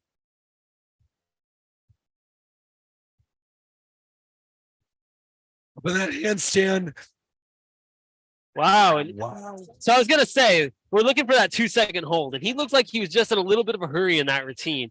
But then to finish it off with a stick makes up for a lot of those little mistakes. Absolutely. And he did such a great job. You know, a lot of people don't know this, but the full name of rings is still rings. You know, when guys pick up that swing, it is so incredibly important to minimize that swing and use your swing against the equipment to minimize it. He did such a good job staying patient and finding that dismount for that nice, clean C-value stuck dismount. Absolutely. P-bars, we had a nice Muay to support. Peach to support. These are B value skills, but they're done almost perfectly. L press handstand, another B value. He holds everything. And a really nice stutz. This is senior team captain Vinny Clismo coming in hot for his dismount for Arizona. You know, not a lot wrong with that routine.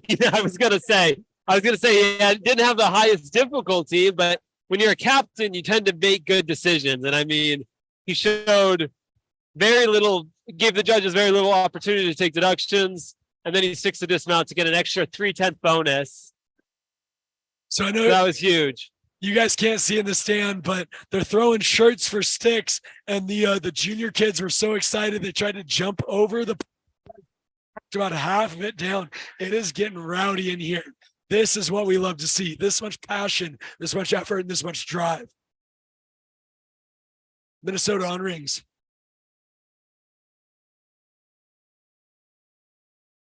Just got to stay calm here. Good landing.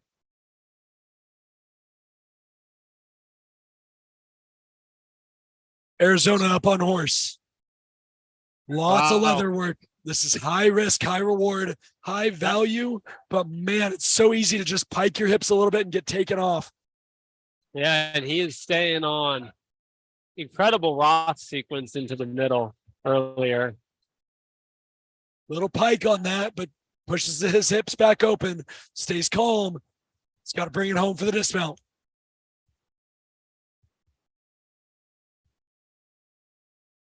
And he stays with it. Was it? He fought that whole routine. So awesome Aiden again on.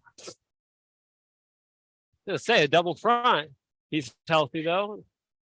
Is he okay? Looks to be okay. He whipped back into that upright pretty hard. So he tried to do a Muay Thai support immediate front toss. And he had so much power on the front toss as he caught it. He actually did a second flip forward. He seems to be okay. He's going to take his full 30 seconds. So this is another just technique to use. Unfortunately, he stood up very quickly. And as soon as you're on your feet, that timer starts. You know, we in the junior program, we have this issue. We tell guys, if you go down, you got to stay down for a second. Get your head back together. Make sure you're okay. That's the thing. And it's like when you're a junior athlete, you don't always remember to think you're okay. You're like, I just got to get back up as quickly as possible. That was maybe embarrassing. But like you said, if you hit your head or if you jammed a finger and if you really are kind of hurt, taking that second is so important to teach these guys. You can see Caden's just a little rattled here, but he's settling in. His team is screaming their heads off for him, helping him out as he gets ready to finish this routine. Incredible double pike stuck. That is 2 double pike sticks in a row. That's incredible. And after taking that hard hit at the beginning, it's so hard to keep your head straight. And you saw he was a little rattled as he remounted the equipment, and he just took that second, took that breath, and man, he fought back so well. He really did. I mean, that's huge. That's 3/10 back for sticking that landing. And that's just bonus. I mean, had he taken a 3/10 step, that's a swing of 6/10 right there. You know, and that really minimizes a 1-point fall. Absolutely. Huge shout out to Kacha for SoCal United over there on high bar. Taking a look at Vault in the background as well with a nice layout cause. Ends up piking it down and didn't need to, and it causes the stumble back. A triple on high bar. That was huge. Did you see that triple back? I did not, but wow. we're going to go ahead and take a look at the replay right here. Yeah, you watch it. He did it right after a half Takamoto. And really didn't wind up as much as you expect for a triple. It was like, usually you see these guys with this massive Chinese tap to get the bar to hang. And he was able to get that hang from just a normal giant, toe down a little bit. Only thing is he kind of let go just a little bit early, didn't finish getting his toes up enough to finish that rotation. But huge, huge skill. Adds to the variety we've already been talking about. We've seen this meet tonight. Absolutely. And that is a G value skill. G is in great. So we've seen everything from A value to G value in dismount stay. Hunter Burnett on parallel bar. I was going to say, I saw this great Healy while we were talking. And then I saw a perfectly lock arm Peach, which is huge. That's hard. Dion Stutz. This routine's great. And a double front dismount. That might be one of the biggest T-bar routines I've seen tonight. Incredibly well done execution and high difficulty. Absolutely. These guys are fighting for every 10th. And, you know, this is where college gymnastics just gets so unique. They're doing it for themselves a little, for their own pride, their own score. But 9 times out of 10, they're doing it for the guy standing next to them. They're doing it for the guy in the jersey right next to them. And that's what you're thinking about when you're up there. And that's just such a unique opportunity. GCU taking the floor. Yeah, nice double back to open that routine. Front full along the side. These guys can't do these three tumbling on the same passes in a row. So you see them break it up by going down the side like this. And finishes with a really nice double full. This concludes rotation number 5. Athletes, coaches, please. That finishes rotation 5. We're going to hit a 2-minute warm up before we get on to rotation 6 here. And we'll bring the scores to you here in just a second. Looks like we have Arizona at a 264. Looks like we might be missing a score from the next couple teams.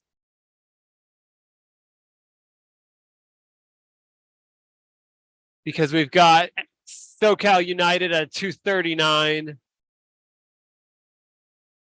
But looking at the teams that have all done the same number of events here, we've got Washington at a 209 with 4 routines done, followed by Sun Devils with the 200 and Minnesota with a 193. All those teams have done the same number of events. They've got 2 more. They won't have another bye. And Arizona gets to finish up this meet first, while SoCal goes to their bye. So we'll get an early peek at where Arizona sits in the team standings. They've built quite the lead going into the last event here. So it'll be on the other teams on the 7th rotation to try to catch up to whatever score Arizona puts down. Yep, and that's going to be the interesting thing, because normally the home team gets what we call Olympic order. There's an order of events sent by the Olympic Committee, but with the bye, that means that they got to just sit for an entire rotation and just hope they did their job, hope they did enough to keep everybody at bay. Yeah, it's a tough position to be in because it's kind of out of your hands that last rotation. You have to just sit and watch and just hope you did enough. You can't go up there and like, oh, that guy just hit a great set. My teammate just hit a great set. I got to keep this energy going. You really are just, I can't do anything more. I've already put it all out on the table and hope it's enough and hope the other teams can't catch you. And it's an advantage for the other teams in a way because they know exactly what they need to beat you. Absolutely. I used to love being the last team to finish up a meet, because then you just looked at the gap and you said, okay, that's what we got to do. And you could just go out there and do it. 100%. And I just saw a huge Driggs. We talk about it. It's a 2.5 twist or a Kazumatsu 1.5. They mean the same thing, but massive vault for Minnesota being warmed up over there. Since this is exactly so many of them that want to continue doing gymnastics while pursuing education, we are actually now building 2 teams. We call them our ASG and Sundevil teams. In a system that seems to be trying to take away opportunities for young men, this ASG program and all of the GymACT teams are providing more and more opportunities for all of these amazing gymnasts, and we appreciate all of your support.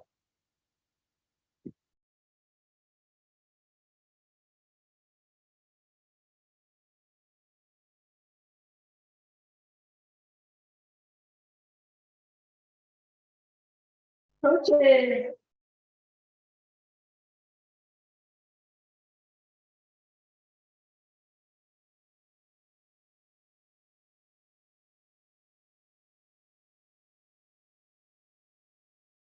Two-minute warm-up is winding down here. Those of you that are looking for sweatshirts or any notification table, we stop. If you'd like to go and purchase a hoodie, please stop by the table. Thank you.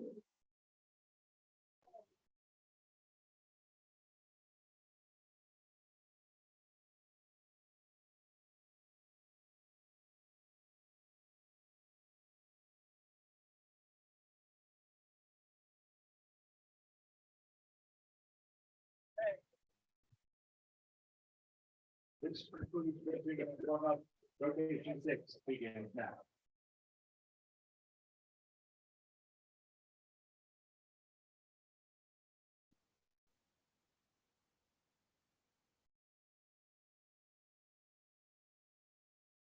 First up on floor, rotation 2, Easton J. All right, here we go. Rotation 6. Yeah. Arizona will be finishing up here on high bar. Expect them to put up a big number, and every other team is going to be looking to catch them. Absolutely. Right.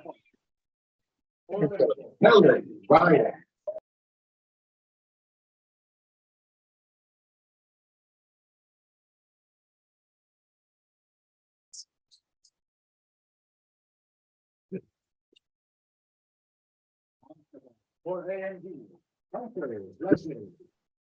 All right. See that vault, by the way? I did not. Let's see. The vault from Minnesota. They look happy about it. We're going to watch the replay right here. Unbelievable. Wow, just a small hop forward. That was a huge vault, though. Way to start off their rotation. Unbelievable. SoCal United is sitting on their bye, and that's going to be hard for them to keep that momentum going. I think SoCal United probably got one of the toughest draws because they only have one event left, but they have to wait so long to hit that last event. Yeah, and if you just saw Minnesota, the way they started, not Minnesota, Arizona started off high bar there, stuck layout half an F out, 3/10 bonus to that routine. That's going to be, they're starting some strong momentum over there. Absolutely. And just keeping that going is so important. Yeah, you're right. Keeping it going. They've already had the momentum going. They're not starting anything. They got to continue it at this point. That's it. Texas Armadillos having a great barrel bar routine and then just taking a small fall there at the end. That's just such a tough dismount. A double pike at the end of that routine. University of Washington putting on a pommel horse clinic right now. Yeah, Minnesota, by the way, that was a 14-7 on vault that we saw from that cause 1.5. Wow, and That's huge. That's a 5.2 start value, so 15.2 start value to a 14-7. That means the judges only found 5/10. That's incredible. Yes, absolutely. And I was going to say, and 9-5 execution is huge in this sport right now. Absolutely.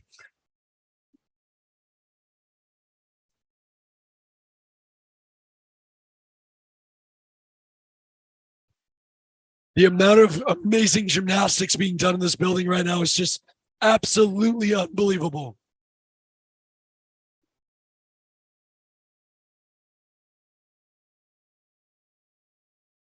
Really is. Nice tuck Milwaukee to a front giant on rings. That is tough. It was directly connected too. That is so rare. It really is. And a nice half and up out. And that's another stuck dismount for the Arizona guys. Washington just opened up with a full twisting double back and a double for his first two passes.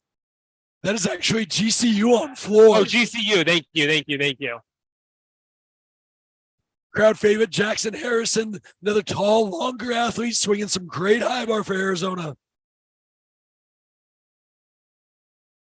Thank you. Washington's on pommel here. Jackson coming in hot on ring or on high bar. Nice. Was that a stay? I missed it. There's a guy in my way. Yep, definitely another stuck dismount for Arizona. Man, keeping that momentum going over there. Washington is crushing their horse rotation so far. Let's see if they can keep going. Absolutely. They were one of the teams leading on the teams that had only done 4 events. So that is huge for them. Kind of string together some hits on pommel to keep their meet alive.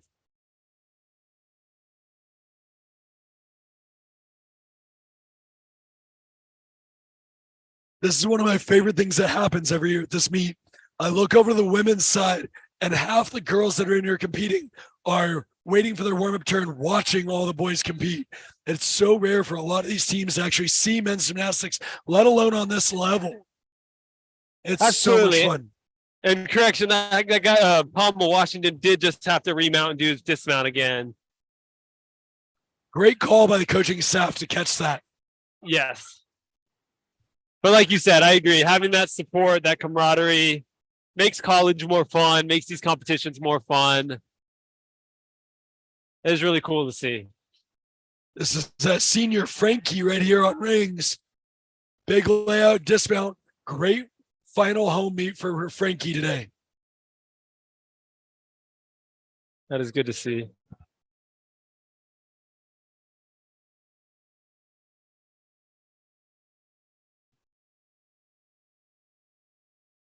Some great gymnastics being done. Little lull here as we're waiting for everybody to take to their equipment. Texas mounting P-bars, Washington mounting horse. Yeah, scissor fold in the middle. Nice C value. Nice whipping on P-bars for a D value. One pommel sequence. Really nice swing. I really like this pommel. Got some good elevation to his hips. And he flies up into that dismount. Very little to deduct. While UW was thrown out on a horse, Minnesota just stuck another vault. Minnesota is hungry to keep their hat in the ring for the king of GymACT. Big double front coming in right here on P-bars. Wow, you weren't joking. That was huge. Very, very well done. Hip L on P-bars, or not P-bars, rings. The straight body planche. That's tough. He rolls forward out of that straight planche. Not only at the end of 2 seconds, most guys are wanting to fall down. He had the strength to kind of push it further a little, push it a little bit more into that roll. Nice lock arm giant. Right into his tuck Yamawaki, to his pike Yamawaki work. Big dismount. I really like that sequence. Double front in between the rings to a dismount with a double front. Very, very rare, very hard to hold. Oh my gosh. Arizona just stuck another high bar dismount. UW throwing down a beautiful travel sequence. There's so much gymnastics going on in this building. It's so hard to keep up. It really is. And I mean, and that's tough as the hosting team to come out and do what they're doing and finish the meet the way they are. Man, that's exactly what they want to do at this kind of a meet. And every other meet or every other team here is trying to stop, but it's beautiful. And we have held almost 100 viewers on this live stream pretty much the whole time. I think we're going to break the record tonight. We've held just over 100 almost all night long. This is absolutely incredible. This just quantifies and proves that men's college gymnastics is very much alive in this country and people want to see it. It is unbelievable. I could not agree more. This is so cool to see. See the engagement, see the energy in this building. Like I said, just remember to hit that subscribe button. Make sure you keep up with all these incredible athletes as this program just continues to grow over the couple of years. Texas back on parallel bars. And he did a Dion, was just a little bit, he went a little bit too far on it and he made the quick adjustment with the front uprise. Nice studs to a peach to support. And again, he's doing this routine in a way that if he is a little bit short or takes the D-arm a little bit far, he's able to transition to that next skill and really minimize the deductions. And he also chose not to do a dismount there, just jumps down, likely due to an injury, saving himself for the rest of the year. Big laid out gotcha from the Arizona team on a high bar. This is Hunter Burnett, senior, and this is his event. You can tell, I mean, he's got some incredible lines on this event. He's hitting his handstands. Wow, little crooked on that element. Missed his hand. Whoa. That That does not happen very often at all. He was going so aggressively for that handstand. He actually overshot his hand and missed the bar. And then you saw him try to recover it by kind of going around like in a free hip circle. But I still don't think he had his hand on the bar. So, I mean, there was no way. He fought so hard to recover, and I think you're right. I think when he got into a recovery position, he still didn't have his hand all the way on the bar. So glad he made the right choice. Like we talked about, it's still early in the season. He absolutely made the right choice. Just take that step back, accept the fall, get his head back together. And that's such a bummer because he's coming in for the dismount. Absolutely. So see him repeat, and he gets back into under grip, Which is which is interesting. Absolutely. Yeah, Yeah, nice half pirouette into the handstand. A straight, I mean, that layout hop and about was about as straight as you could make it. Another stuck landing. Unbelievable. So many guys are struggling in their routines and then just getting up and making up for it. That's very rare in these instances. Hawaii taking the parallel bars. Yeah, nice peach to support for the L press. It's 3 skills there. Gets the peach, the L, and the press. Pirouette. They do. So these newer teams, they got to find the routine that's gonna not only be what they can score the highest on, the cleanest, but they have to find enough skills. It's a really well-constructed routine to get a lot of quick values there to allow him to have the energy for his dismount. And that's the game, right? Like you got to get on the equipment, get as much difficulty packed into as few skills as possible, and then get off, because the longer you're up there, the more the judge can take. Exactly. And I've judged a few of these college meets too.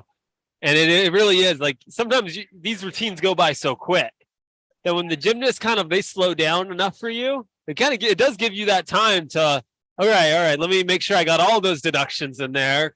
But when the gymnast just keeps moving through it, or, they do a lot of clean skills, it makes it very difficult as a judge to keep up with it.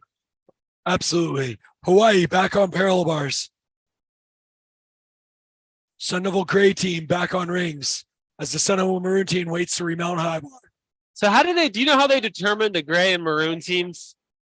So there's a bunch of different metrics behind them, but really it's coming down to, it is a little bit of a varsity, junior varsity situation. The Maroon team is their top scoring team, but they have so many guys looking for the opportunity that they opened the Gray team up to give, especially some of the freshmen, the opportunity to come out, compete, get this experience, and be ready to go at a moment's notice for their Maroon team. I think how cool to have a second lineup of guys that are in routine shape. They're gone to these competitions. They're ready to go and step in at any time. And they've looked good tonight. It wasn't, I wouldn't say it was obvious that there was like a varsity and junior varsity team like situation.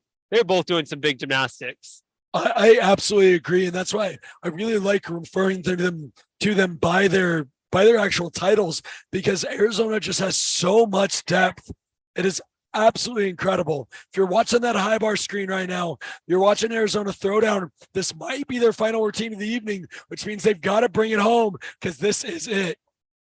And that was a full twisting double layout, or sorry, double twisting double layout, and it was stuck to an Arizona stick. And you see the fans up, you see the team just going absolutely bonkers. This has been unbelievable for the Arizona guys. Unreal. I couldn't agree more. And I watched that routine. One of the skills he did in that routine was an in-bar stalder, a pike stalder, where he keeps his legs together. So a skill that's recently been given a higher value in men's gymnastics. It's given the C, used to be the same as a straddle. It is so much harder to do. And all these juniors want to do it. And as coaches, we see it, but it is so hard to keep that form, to keep that compression going through the bottom. He did it so well that I was like, wow. And watching the rest of the routine through the quas to the double-double, what a massive, and a stuck dismount, massive way for them to finish their meet. That's going to be tough to impossible for anyone to pass anyone there. I absolutely agree. Arizona just, they can't be upset about their performance tonight. And now they got to just kind of sit back and hang out. Rocky Mountain's still on floor, finishing out this rotation. As soon as that happens, we'll bring you some live updates as Arizona puts through that last high bar routine, because we all know that last high bar routine is definitely going to count for their team score, especially with that fall from Hunter. Absolutely.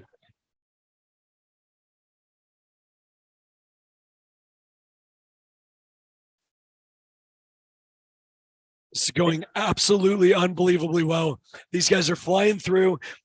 Local Arizona time, it is only 8:30. So we're going to finish this meet it's only been 2 hours. These guys are flying through. The judges are doing a great job. The support staff has done incredible. Definitely want to give a huge shout out to our scorers. We have so much alumni in the building, just helping each other out. It's unbelievable as we head into the 7th rotation. You know, it's gone by so quick for us standing here. I didn't even realize it's only 8:30. Like, I expected this meet to be several hours, and it really hasn't. They've gone by quick. The guys have been, thankfully it's been no injuries, nothing to slow down the meet like that. It's been a great competition. Absolutely. Now they're rotating. So I'm just going to read off to the score that Arizona has on the board, because that's what every team's going to try to be catching right now. Arizona finishes with a 319 flat, according to this scoreboard. So Washington comes in next at a 258. And I mean, you're talking 60 points that they need to come up just to catch them. And put that in context, Arizona's put up a 57 on vault, and that was their highest individual event. So it's going to be really tough for Washington to get a 60 to catch up to them. But keep an eye on it. We've also got the Sundevil Gymnastics team. They're coming in just below Washington. We've got them at a 251, and Minnesota at a 247, and SoCal United at 239. So all those teams, depending on what event they go to, there could still be some shifting in the order. It should be exciting. But man, Arizona made it tough for everyone with that high bar rotation. I couldn't agree more. Those guys came in, they did their jobs, and they stuck together as a team. They had some bobbles, but man, every time they bobbled, everything just came right back. And it was unbelievable to watch them just fight all the way through. All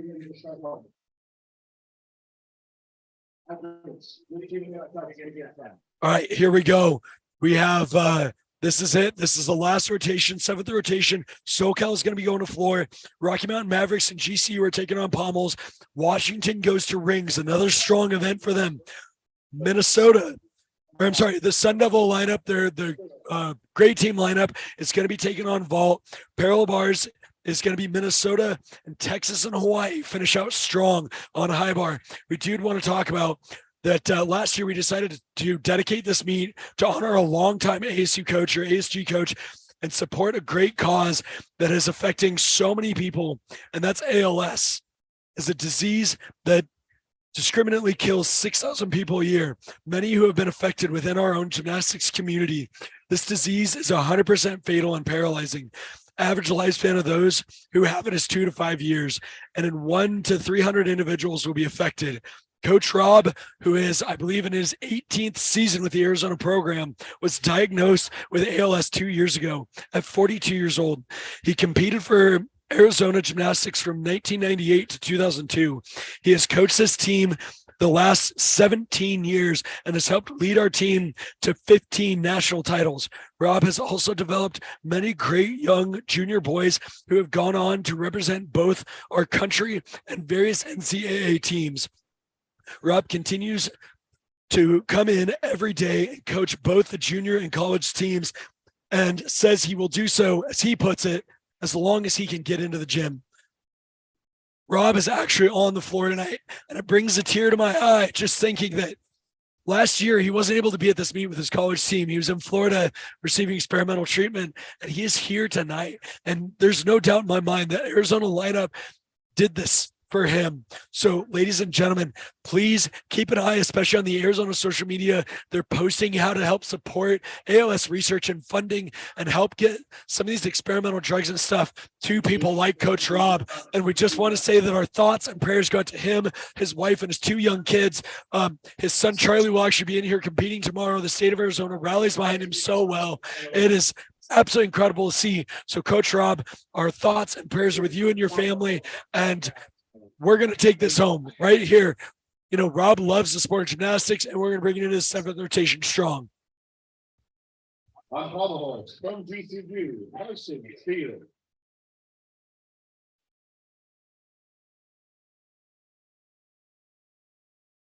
Up on rings from Washington, All right, here we go. Rotation 7. It is all over after this. Rings, we got Bradley Stroud starting them off for Washington. Pop dislocate. Front uprights to L. Very cleanly done with straight arms. He gets a swing to strength element there. Watch his elbows. They're staying really straight in this routine, something the judges are absolutely looking for. Shoulders are off the straps. That's another one in that handstand position. Big adjustment. Can he stay calm? Yeah, exactly what it's about. Can he stay calm? And, you know, after the quick movement, he did, and he stuck the dismount. Love to see it. That is unbelievable. That is so crazy that right going into his dismount, he can get that far, kind of just out of whack, and he just stays calm and is able to find that stick for his team. Texas Armadillos on high bar finishing out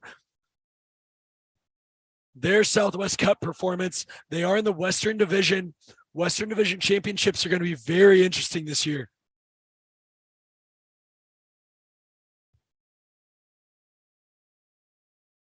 GCU taking a pommel horse. Yeah, and you said the Western Championships is also going to be with the juniors there too, so they can watch and support these teams. It's going to be awesome. Absolutely. In the top seeded 1 through 4 in GymACT will be at that competition. It is going to be incredible. We're going to have Arizona, Washington, Iowa, and Minnesota all at Western Conference Championships. Wow, what a competition. So make sure we'll be sharing where to follow that. We're working on getting it right here on our YouTube channel. Make sure you guys are liking and subscribing so you can see all that incredible action right here on the GymACT Live YouTube. We saw a huge full in and 2.5 front layout from SoCal on the floor. Southern California has come up so much just in the last 2 years. It is great to see. Minnesota taking to the parallel bars. Nice Moy to support. Again, only a B value, but I didn't see any deduction on it. No. Smart routine as he comes through. The pirouette, peach to support. See the little bit of the hand adjustments. That's the only thing the judges can look for because everything else he's doing is done incredibly well. Absolutely. Big dismount from Minnesota and just a small hop. Coach Mike Burns looks very happy about that. Yeah. Texas putting another solid routine on the floor.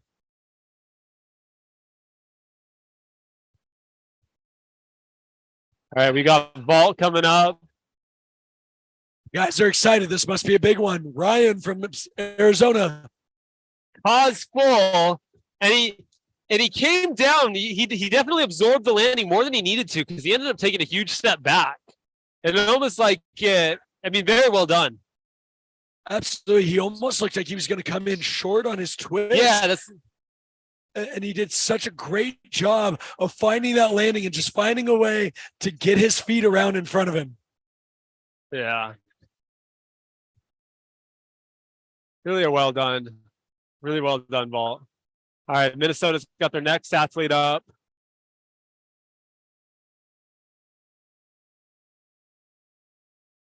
Washington on rings, nice hold into the tuck. Yamawaki into a front giant, we talked about is pretty rare. It's tough to do, and he did it well. Giannis. Huge pike to Yamawaki. They're on rings. Yeah, now the judges are looking to see if they show any support or bent elbows, and he had none of that. And a Rudy dismount. I don't know how many of those I've seen tonight, man. Absolutely incredible. All right, Texas Armadillos, this high bar routine right here is going to be great. I'm going to mispronounce this name, but I believe this is Sigay. Huge laid out Tkachev. Very, very strong athlete. Huge straddle Tkachev. Another huge cause full on ball or Copian. And that's the in-bar that I was talking about. And it's so hard. He's so hard to do that skill and keep the momentum. And he connects it to an endo. Big full twisting double layout with just a small hop. Texas is gaining steam quick. That is a tough routine. Absolutely. Texas is picking up that steam. I think in the next 2 years, we're going to see from Texas what we've seen the last 2 years from SoCal. I think that more people are going to figure out that they're there and the opportunity exists. I think they're going to grow incredibly fast because they're based out of Texas, where there's such a big junior population. I think they're going to gain a lot of ground very quickly. Definitely agree. Check out this P-bar mount. We saw it earlier, the attempt at the free hip on one bar. Took that. And he did it very well, yeah. Took that right to handstand. Arizona is very, very excited about this next vault. I can't quite see who it is, but keep an eye. Parallel bars and vault. And that right there is why there is an A and B team from Arizona. That was another Driggs from the gray team. Big front giant from Washington on rings. That was. And that was Kellen Ryan from Minnesota on P-bars. Very, very nice. And most of these teams are doing stuck. No, I didn't. What did I miss? Stock double layout on floor. That is such a hard skill to do. Man, these guys are doing it well. So this is another weird thing. I actually think, and most people agree with this, that a straight double layout is actually harder than when you twist it. Oh, yeah, I agree. So that completely blind, fully extended rotation into a stick is unbelievable. So many of these teams have such a high level of talent that just don't quite have the depth that Arizona has. And that's where you pick up one or two more incredibly talented young men and incredibly high skill level young men. These teams are going to become dangerous very quickly. Definitely agree. Man, right. This floor routine has so much start value.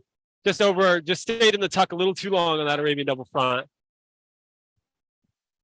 Our unattached elite Skylar Graves finishing out his day with a beautiful cause from the Arizona team.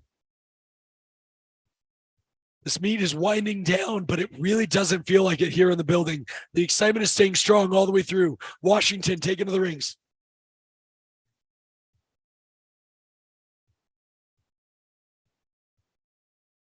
And on the comments, I just found out, ladies and gentlemen, Coach Rob's daughter, Gracie, is going to be competing at this meet tomorrow along with his son, and it is Gracie's 9th birthday. Huge, huge shout out. Happy birthday, Gracie. Can't wait to see all of your great gymnastics tomorrow. I know your dad's excited to see it, just as excited, if not probably more than he is to watch his team throw down tonight. Absolutely. What a special moment. University of Washington, beautiful handstand here coming into a dismount. Can they find another stick for their night? Nice giant. Arms are kept straight, not a lot of movement. Half in, half. He had the twist. He had everything. It was just a little bit short of the rotation coming off the rings, and it's caused all of that. On pommel over here. Absolutely. We have a nice Magyar. Washington, though, you see them fighting to stay on their feet more. I think that stick bonus really has given these guys an incentive. When they come in short, most of the time, they just drop their knees, their hands. It's over. It's done. Whatever. But now these guys are fighting so much harder. Hawaii with a Pineda.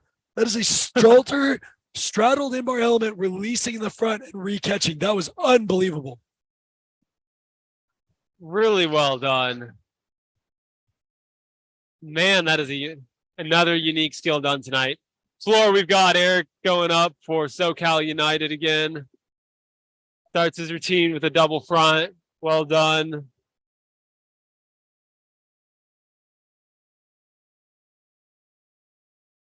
Front double full, very clean. Transitions to the other corner so that he's able to keep going down the diagonal.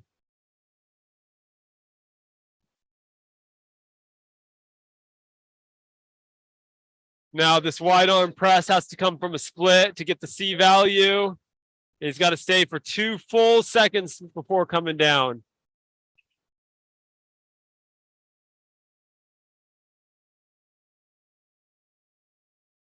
Looks like we've got One more competitor from SoCal on floor and one more competitor from Rocky Mountain on horse.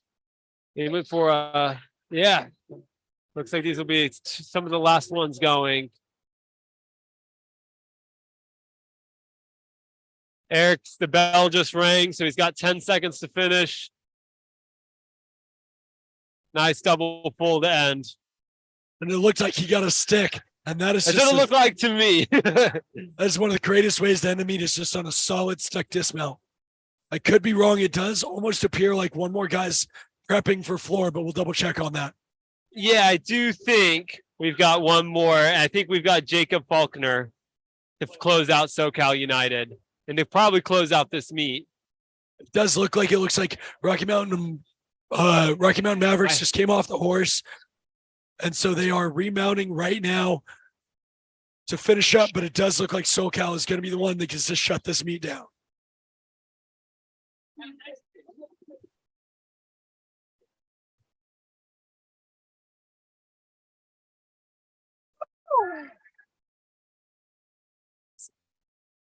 No. Yeah. So right. I can read off some of these scores while we wait for the last pommel, but we've got Arizona 319, Washington 307, Sundevil 305.7.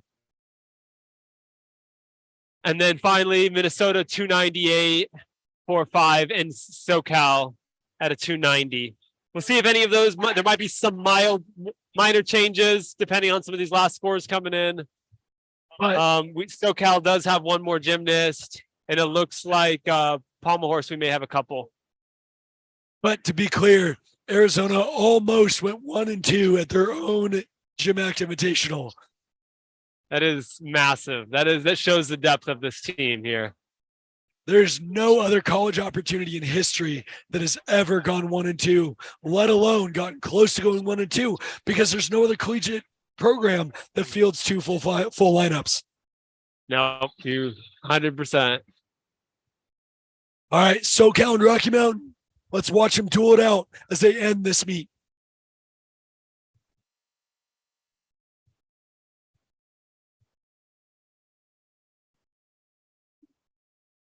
All right, Rocky Mountain up on horse. SoCal started with a fall, but they're fighting back strong. Nice 4-on-1. Doesn't change the hip position. 2-on-1 Russian. And, you know, everything was going good. It looked like the hand misplaced, and it just buckled, and he got shrugged down too low, and he wasn't able to continue the circle that low down. One of the things on pommel is you want to stay up as tall as possible on your hands. You want to keep as much lift and distance, because once you start shrugging and getting tired, the circle can end up brushing against the horse, and you lose everything. He has such a nice circle, though. He actually repeated it. Wow, and did it really well. And geared back up into the center. This is a very unique pommel set. Yeah, to a Magyar that goes 1-2-5. So goes leather pommel all the way across the other leather. And a good dismount. He's a good pommel swing. I mean, you could tell when a guy falls on a skill and they get back up and repeat it, you know that they make that skill 9 out of 10 times in the gym. Absolutely. Absolutely. These guys are absolutely killing it. And that is it, ladies and gentlemen. That's it. We're going to stay live on here just for a little bit longer. And we're going to bring you some results. We're going to have a camera turn on here in just a minute so that you guys can watch everything. Thank you guys so much for being on right here. You know, I do want to say, Tanner, thank you so much for being here. It was such an honor to get to commentate with you. Hopefully, you know, we'll be able to do this again as we get moving. Thank you all for staying on this live stream. This has been incredible. You know, looks like Arizona keeps the W, but I think the biggest thing is the gap is just so much smaller than it has been in years past. The gap between Arizona and the next couple of teams and all the teams coming up from underneath, that fight for third and fourth place is getting so tight. I couldn't agree more, and I think it's great for the sport. I think it makes it more exciting. I think it makes more competitive. I think the sport's it's only up for here for GymACT.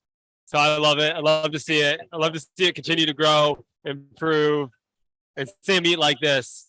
Incredibly well done. I'd say it's a huge success. I couldn't agree more. And, it's such an incredible community because one of the biggest things about GymACT is it's a nonprofit. It's a 501c3. You and I are volunteers because we just want to see this continue to grow. And that's what everybody's here. It's so unadulterated. It's so much passion involved in these GymACT programs. And it's so amazing to see. And we're starting to see that transition into just some amazing gymnastics, some amazing teams, and some incredible opportunities. That proves, there's 16 opportunities out there for GymACT right now.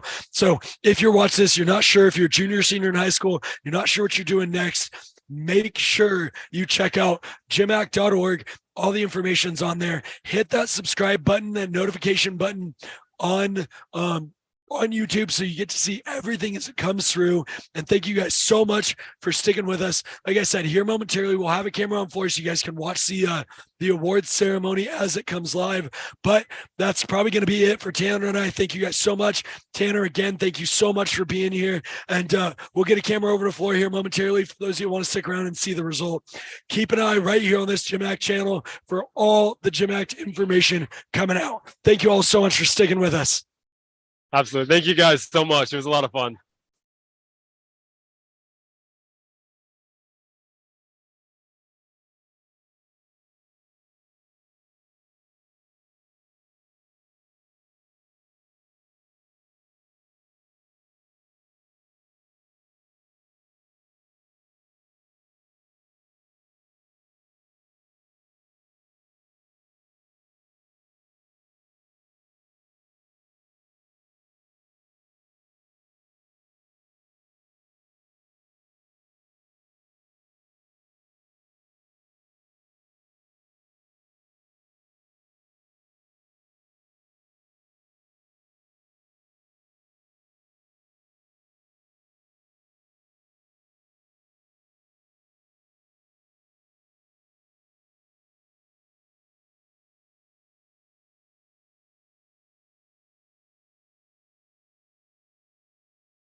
Judges, please sit at that table. Judges, sit at that table.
Teams, please report to the floor for one.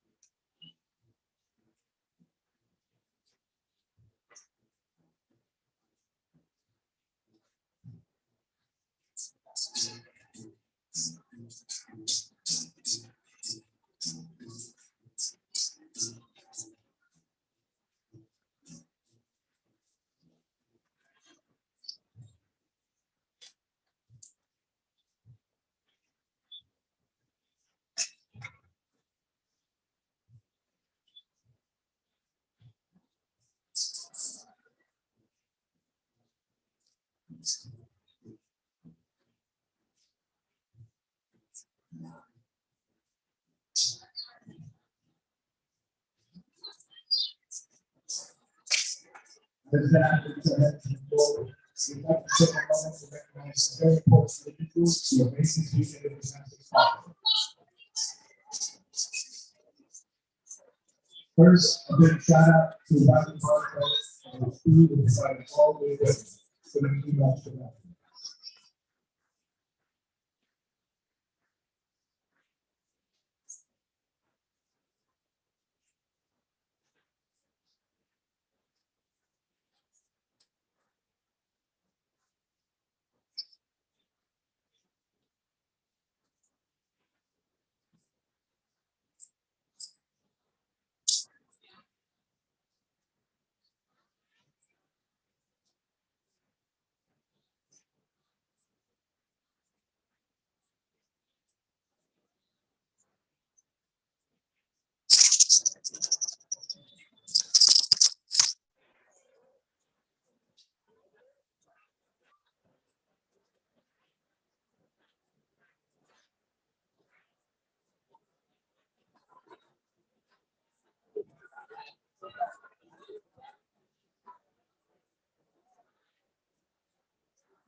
Another big shout out is to the mother and daughter who are Paula Albert and her really set up and directed our huge successful boys competition this weekend. The numbers are huge better at the school teams.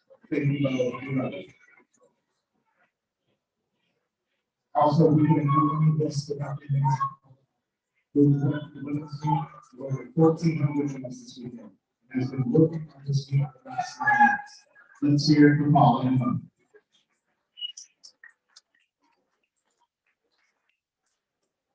Lastly, this week, we're not doing this today, except for wonderful hospitality from all of our coaches and officials. Thank you for being so much of a huge contribution to make this weekend a huge success.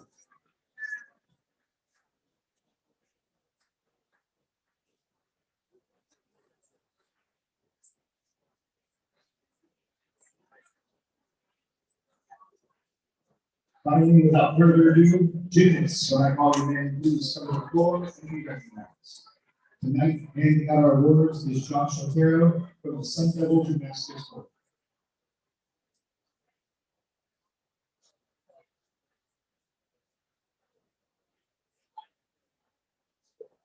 On the floor, being tied for second place with a 13.9 from Hicks, Cody Dominguez, and from Washington.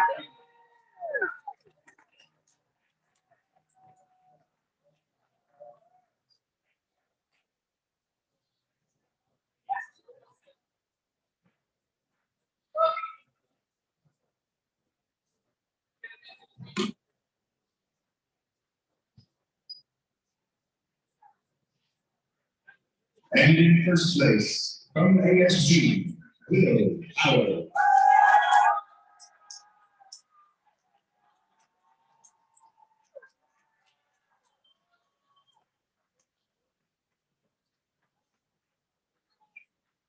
Athletes salute.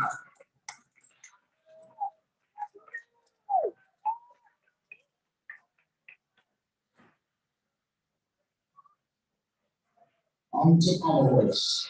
In third place, with a 12.6 from Washington, Bradley Stroud. In second place, with a 12.75 from ASG, Dylan Hoffmeyer. In first place, with a 13.05 from SCG, Arush Hayden.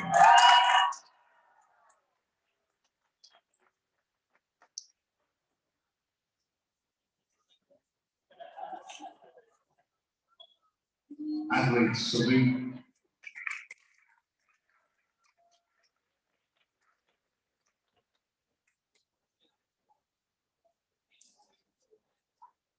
On ratings. In third place, with a 13.2 from ASG, Hayden Peacock. In second place, with a 13.25, Hunter Fleshy. And in first place, also from ASG, with a 13.6, Ethan D.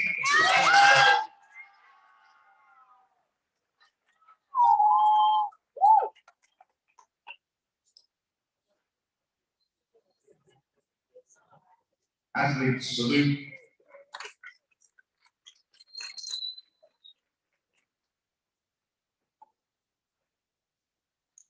On to Paul, with a tie in second place with a 14.7 from Minnesota, Dylan Ryan, and from Washington, Andrew Lakeman.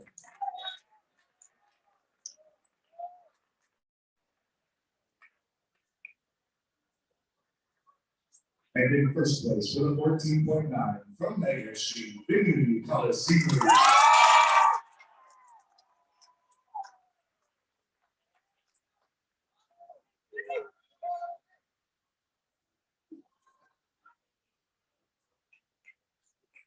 Athletes salute.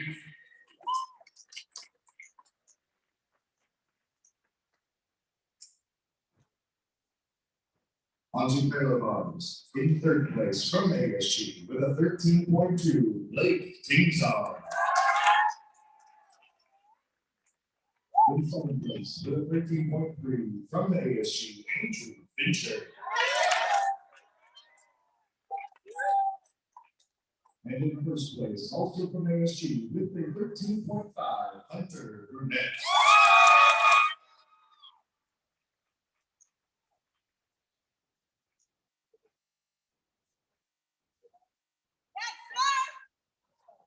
Athletes salute.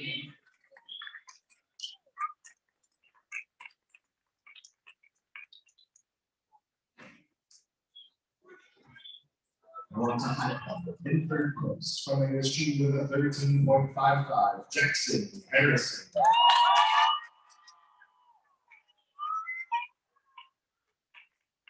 In second place with a 13.6 from ASG, Hunter Fleshy. And in first place with a 14.4, Caden Eva.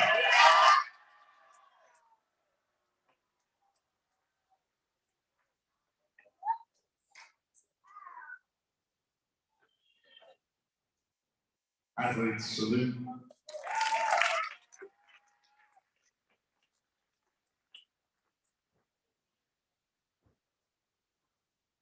On to all around.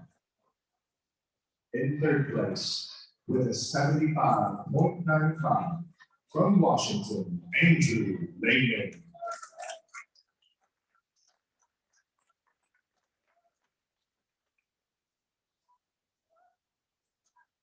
In second place with a 77.05, also from Washington, Matthew Stroud.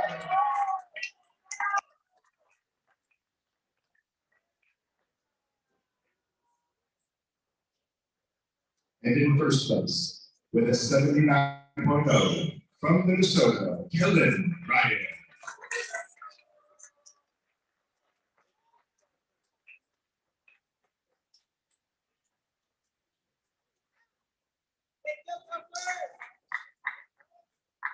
Athlete salute.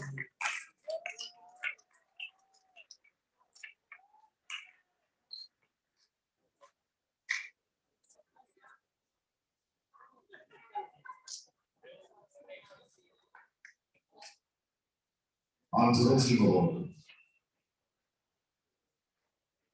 In third place, with a 305.9, Sundevil Gymnastics.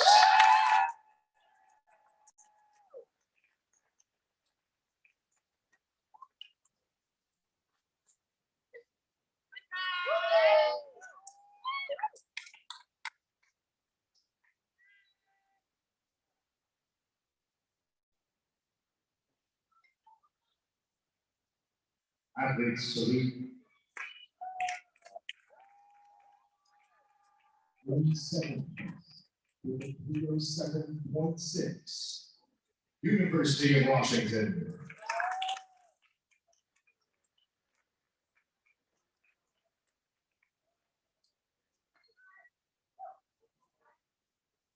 And in first place, with a 319.0, Arizona State Men's Gymnastics.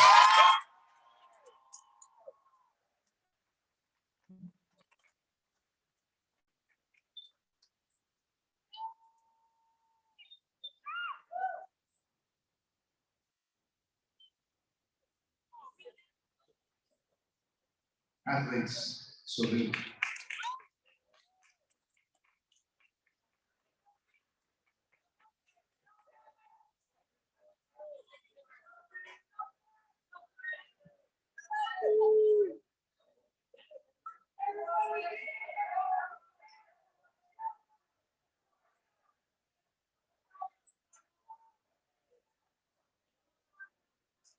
All athletes to the floor for a minute.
Gymnastics. Please stop by who will take home the sweatshirt.